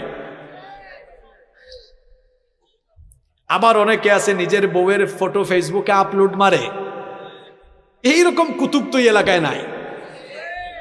হ্যাঁ, ভাই লেভেল না, শোনেন কুরআন হাদিস দিয়ে বহুত ওয়াজ করছি, আপনি সোজা হন নাই। আজ এমন কাঁচা কথা বলবো আপনি তারের মতো সোজা হবে। কুরআন হাদিস দিয়ে বহুত ওয়াজ করছি, আপনি এখনো ঠিক হইলেন না। এবার বলেন আপনি আমার, ফেসবুক এটা পার্সোনাল সাইট না পাবলিক সাইট? হ্যাঁ জোরে বলেন, বউ কি পার্সোনাল না পাবলিক? আশ্চর্য কথা, বউ পার্সোনাল, ফেসবুক পাবলিক সাইট। এখন পার্সোনাল জিনিসকে তো পাবলিক সাইটে আপলোডায় তারা, নিজের বউকে জনগণের মানুষের সম্পদ বানিয়েছে যারা। বেহায়া, বেশরম, নির্লজ্জ কোথাকার, আপনার মধ্যে আত্মসম্মান বোধ বলতে কিছুই নাই। আবার বউর ফটো ফেসবুকে দেওয়ার পরে ছোট ছোট ভাইরা এলাকার আছে না, ফেসবুকে অ্যাড কমেন্ট করেছে। একজন বলছে ওয়াও ভাবিকে হ্যাপি লাগতেছে, আরেকজন কয় ভাই ভাবিকে জোস লাগতেছে। এ বেকুব, কার জোস কে খায় রে? একটু লজ্জা, আমি হাসির কথা বলেছি, একটু লজ্জা শরম নাই আপনার? আল হায়াউ শু'বাতুম মিনাল ঈমান, নবীজি বলেছেন লজ্জাশীলতা ঈমানের অংশ। নিজের ভেতরে লজ্জা বাড়ান, আল্লাহ আমাদের সবাইকে লজ্জাশীল বানান। গুনাহ থেকে বাঁচার 10 নাম্বার উপায় বলছি, নিজেকে লজ্জাশীল বানাতে হবে। এমন লজ্জা যে আমার আল্লাহ গুনাহ করতে নিষেধ করছেন, আমি তো গুনাহ করতেই লজ্জা পাবো, গুনাহ আমি করবো না। পারা যাবে তো ইনশাআল্লাহ? খারাপ লাগতেছে আপনাদের? সারা জীবন তো বহুত ওয়াজ শুনছেন, বাট জীবন পরিবর্তনের কিছু ওয়াজ শুনে যান, এই 12টা আমল শিখে যান। একটু পরে কিন্তু আমি পড়া আদায় করব, যারা পারবেন না খবর আছে। পারা যাবে তো ইনশাল্লাহ? তবে ভয় নাই, আমি আবার আপনাদেরকে অপশন দিয়ে সহজ করে দিব। পারবেন না ইনশাল্লাহ? আচ্ছা, পরীক্ষা সহজ হবে, কঠিন না। নাম্বার 11, পাপ থেকে গুনাহ থেকে বাঁচার 11 নাম্বার উপায় হলো খারাপ চিন্তা বাদ দিয়ে বেশি বেশি ভালো চিন্তা করবেন। কারে মারবেন? খালি এরে মারবেন, তারে মারবেন, এদিকে টাকা মারবেন, ওইদিকে সম্পদ মারবেন, এইসব চিন্তা বাদ দেন। চিন্তা, ভালো চিন্তা বাড়ান, যে আমি আজ ফজরের নামাজ জামাতে আদায় করব। ভালো চিন্তা না খারাপ চিন্তা? আমি আজান হয়ে গেলে এই 5 ওয়াক্তের নামাজগুলো টাইম দিয়ে আদায় করব। আমি রেগুলার কোরআন পড়বো, হাদিস পড়বো, ইসলামী বই পড়বো, আমি মানুষদেরকে যথাসাধ্য সহযোগিতা করব, সামাজিক কাজ করব, দান করব, সদকা করব, আমার যে সকল ভাইয়েরা অভাবী আছে তাদের পাশে দাঁড়াবো। মানে ভালো ভালো চিন্তা করেন, যত বেশি ভালো চিন্তা করবেন তত আপনি খারাপ চিন্তা থেকে মুক্ত হয়ে গুনাহ থেকে নিজেকে বাঁচিয়ে রাখতে পারবেন। পারা যাবে ইনশাআল্লাহ। নাম্বার 12 এবং সর্বশেষ হচ্ছে গুনাহ থেকে বাঁচার জন্য তাওবা ইস্তেগফারের অভ্যাস গড়ে তুলেন। বেশি বেশি তওবা ইস্তেগফার করেন। দেখি সবাই আন্তরিকতা দিয়ে একেবারে দিল থেকে বলবেন, আমাদের কলিজার টুকরা নবী, যিনি নাম হচ্ছে মুহাম্মাদুর রাসূলুল্লাহ সাল্লাল্লাহু আলাইহি ওয়াসাল্লাম, আমার আপনার কলিজার টুকরা নবী, উনার জীবনে গুনাহের কোনো দাগ, কোনো ছিটাফুটা আছে? জন্ম থেকে নিয়ে ওফাত পর্যন্ত, নবুয়তের আগেও মাসুম, পরেও। ওই নবীর আমল শুনেন, বুখারী শরীফের হাদিস, নবীজি বলছেন ওয়াল্লাহি, আল্লাহর কসম, ইন্নী লা আস্তাগফিরুল্লাহ ওয়া আতুবু ইলাইহি ফিল ইয়াউমি আকথারা মিন 70 মাররা। নবীজি বলছেন আল্লাহর কসম, আমি পয়গাম্বর, আমি নবী হওয়ার পরেও রেগুলার 70 বারের বেশি আল্লাহর কাছে তওবা করি। এটা বুখারী শরীফের হাদিস। আর মুসলিম শরীফের হাদিসে নবীজি আরেকটু বাড়িয়ে বললেন শোনো, ফা ইন্নী আতুবু ইলাইহি ফিল ইয়াউমি 100 মাররা, আমি তো নবী হয়েও ডেইলি 100 বার আল্লাহর কাছে তওবা করি। আমার আপনার নবীর জীবনে গুনাহের কোনো দাগ নাই, ছিটাফুটা নাই, তিনি মাসুম। তিনি যদি ডেইলি 100 বার তওবা করেন আল্লাহর কাছে, আমরা উনার পাপী উম্মত সেকেন্ডে সেকেন্ডে গুনাহ করে ফেলি। নবী যদি করেন 100 বার, পাপী উম্মতের করা দরকার 100 বার না 1000 বার। এবার আর উত্তর দেওয়া লাগবে না, চুপচাপ থেকে নিজের বিবেককে নিজে জিজ্ঞেস করেন, আপনি করেন কয়বার? আপনি করেন কয়বার? এজন্য যখনই সময় পাবেন পড়বেন আস্তাগফিরুল্লাহ, যখনই সময় পাবেন জপবেন আস্তাগফিরুল্লাহ, যখনই সময় পাবেন পড়বেন আস্তাগফিরুল্লাহ। বাক্যটা ছোট কিন্তু পাওয়ার কম না বেশি। নবীজি বলেছেন আস্তাগফিরুল্লাহ যারা প্রতিনিয়ত পড়ে, এদের আমলনামায় যদি সমুদ্রের ফেনা পরিমাণ গুনাহ থাকে, আল্লাহ তার সমুদ্রের ফেনা সম পরিমাণ গুনাহগুলোকে মাফ করে দিবে। আবার আস্তাগফিরুল্লাহ বাক্যটা ছোট হলেও পাওয়ারটা অনেক বেশি। একটা ঘটনা আমার মনে পড়ে গেছে, কষ্ট না লাগলে আমি আপনাদেরকে বলবো। ইমাম আহমদ বিন হাম্বল রাহিমাহুল্লাহ মুসনাদে আহমদ, যেখানে 40,000 হাদিস সংকলন করা হয়েছে, এত বড় মাপের ইমাম ইমাম আহমদ বিন হাম্বল রাহিমাহুল্লাহ, খুব মন দিয়া ঘটনা শুনেন। বুড়া বয়সে তিনি এক সফরে বের হলেন, নতুন এক এলাকায় গেলেন। ওই এলাকায় গিয়ে একটা মসজিদে তিনি মাগরিবের নামাজ, এশার নামাজ আদায় করলেন। মনে মনে ভাবলেন, নতুন এক এলাকায় এসেছি, কার বাড়িতে গিয়ে উঠবো, কাউকে তো আমি চিনি না। সিদ্ধান্ত নিলেন এই মসজিদেই তিনি আজকের রাত কাটাবেন। ফজরের নামাজ পড়ে তিনি আবার পথ চলা শুরু করবেন। যখন তিনি মসজিদে অবস্থান করেছেন, কিছুক্ষণ পরে মসজিদ কমিটির কেউ এসে বলল, ও মিয়া, নামাজ পড়ে সব চলে গেছে, তুমি আসো কেন? তিনি বললেন, ভাই দেখো, আমি মুসাফির মানুষ, কাউরে চিনি না, পরিচিত কোনো মানুষ নাই। এই মসজিদে আমি মাগরিব এবং এশার নামাজের মুসল্লি ছিলাম, ইনশাআল্লাহ ফজরের নামাজেরও মুসল্লি হব, আজকের রাতটা মসজিদে কাটাবো। ওই লোকটা বলল, না, মসজিদে থাকা যাবে না, বের হয়ে যান। বুড়ো মানুষ, শীতের কোন করে ঠান্ডা রাত বের করে দিও। কিছু দূর হাঁটতে না হাঁটতেই তিনি সামনে একটি বাজারে গিয়ে দেখলেন এক রুটির দোকানদার, রুটি বিক্রেতা যুবক, তার দোকানের মধ্যে সে রুটি গরম করতেছে। আহমদ বিন হাম্বল রাহিমাহুল্লাহ গিয়ে বললেন, ও যুবক, আমি বুড়ো মানুষ, এই এলাকায় পরিচিত কেউ নাই, তোমার দোকানের চুলার পাশে আমি বসি, তোমার কোনো আপত্তি আছে নাকি? যুবক বলল, না না, কোনো আপত্তি নেই, আসেন বসেন। এবার তিনি চুলার পাশে বসে আছেন। লক্ষ্য করে দেখলেন এই যুবক রুটির খামির বানায়, পরে আস্তাগফিরুল্লাহ। চুলায় যখন রুটি গরম করতে দেয়, পরে আস্তাগফিরুল্লাহ। রুটি যখন নামায় তখনও আস্তাগফিরুল্লাহ। রুটি বিক্রি করে হাতে টাকা নিয়ে বলে আস্তাগফিরুল্লাহ। কেশে রাখে তখনও বলে আস্তাগফিরুল্লাহ, অর্থাৎ শুধু পরে আস্তাগফিরুল্লাহ। আহমদ বিন হাম্বল রাহিমাহুল্লাহ এই চিত্র দেখে বললেন, ও যুবক, তোমার দোকানে আসার পর থেকে দেখতেছি তুমি শুধু আস্তাগফিরুল্লাহ পড়ো, এই আস্তাগফিরুল্লাহ তুমি কেন পড়ো? যুবক তখন বলল, ও মুসাফির শোনো, আমি তো ইবাদতের খুব একটা টাইম পাই না, চিন্তা করি যতক্ষণ ব্যবসা করি সময় কেন নষ্ট করব, আস্তাগফিরুল্লাহ আস্তাগফিরুল্লাহ জপে জপে আমার টাইমগুলারে কাজে লাগাই। তখন আহমদ বিন হাম্বল রাহিমাহুল্লাহ বললেন, এই আমল যে করতেছো কোনো লাভ হইছে কিনা? কয়, অবশ্যই লাভ হইছে, লাভ না হইলে কি আমল করতাম নাকি? আহমদ বিন হাম্বল রাহিমাহুল্লাহ বললেন, এই আমলের কারণে তোমার এমন কি হয়েছে? যুবক তখন বলল, এই আস্তাগফিরুল্লাহ প্রতিনিয়ত জপার কারণে আমি মুস্তাজাবুদ দাওয়া হয়ে গিয়েছি। আমার বাবারা, আমার ভাইয়েরা, মুস্তাজাবুদ দাওয়া মানে হলো ওই লোক, যেই লোক আল্লাহর কাছে হাত তুললে আল্লাহ কখনো তারে খালি হাতে ফিরাইয়া দেন না। ইমাম আহমদ বিন হাম্বল রাহিমাহুল্লাহ অবাক, আমি এত বড় হাদিসের ইমাম, এত বড় ফকিহ, এত বড় মুজতাহিদ, এত বড় আলেম, আমি নিজেই এখনো মুস্তাজাবুদ দাওয়া না, আর হের মতো রুটি দোকানদার হে নাকি মুস্তাজাবুদ দাওয়া। মনে মনে ভাবতেছেন এটা কিভাবে সম্ভব। তাকে এবার জিজ্ঞেস করলেন, যুবক, আমার সাথে মিথ্যা বলো না, সত্যি করে বলো, আজ পর্যন্ত তুমি আল্লাহর কাছে যা চেয়েছো সব তুমি পেয়েছো কিনা? যুবক বলল, আল্লাহর কসম, আজ পর্যন্ত যতগুলো দোয়া করেছি সব দোয়া আমার আল্লাহ কবুল করেছেন, কিন্তু একটা দোয়া আমার এখনো কবুল হয় নাই। ইমাম আহমদ বিন হাম্বল রাহিমাহুল্লাহ বললেন, কোন সেই দোয়া যা এখনো কবুল হলো না? সে তখন বলল, আমি শুনেছি এই জামানার সবচেয়ে বড় ইমাম, সবচেয়ে বড় আলেমের নাম আহমদ বিন হাম্বল, লোকটারে জীবনে কোনোদিন দেখি নাই, মনে আমার খুব শখ লোকটারে সামনাসামনি একদিন দেখবো, কাছ থেকে দেখবো। আল্লাহর কাছে বারবার দোয়া করি, আল্লাহ তার সাথে সাক্ষাৎ ঘটায় দাও, দোয়া করতে আছি এখনো কবুল হয় না।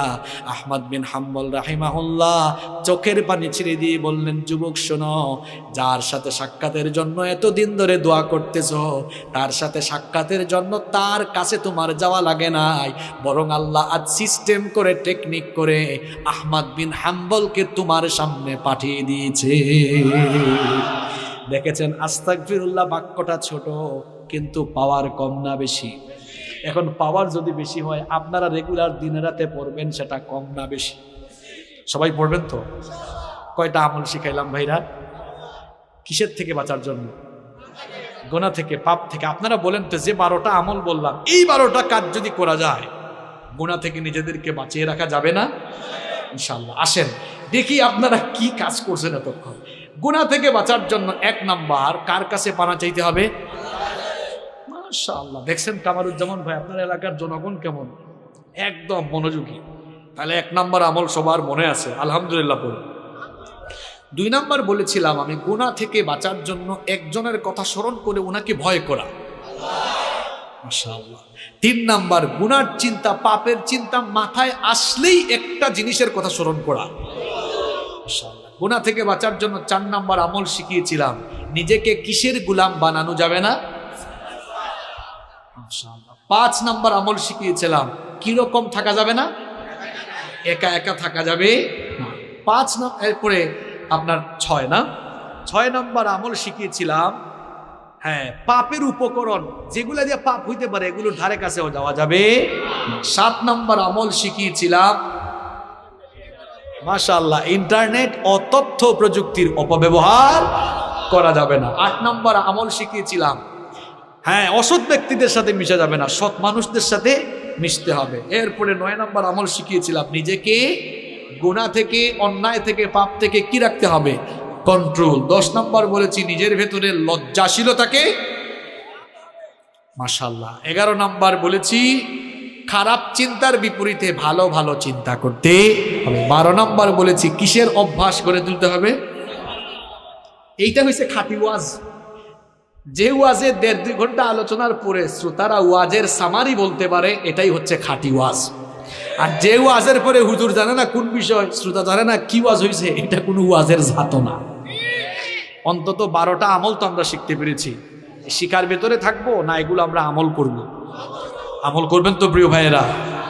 আল্লাহ তাআলা সবাইকে, সব ভাইকে আমল করার তৌফিক দান করুন। এই 12টা আমল করব, গুনাহ থেকে বাঁচবো। গুনাহ থেকে বাঁচতে পারলে জান্নাত দিবেন কি আল্লাহ। আমাদের সবাইকে আমল করার তৌফিক দাও।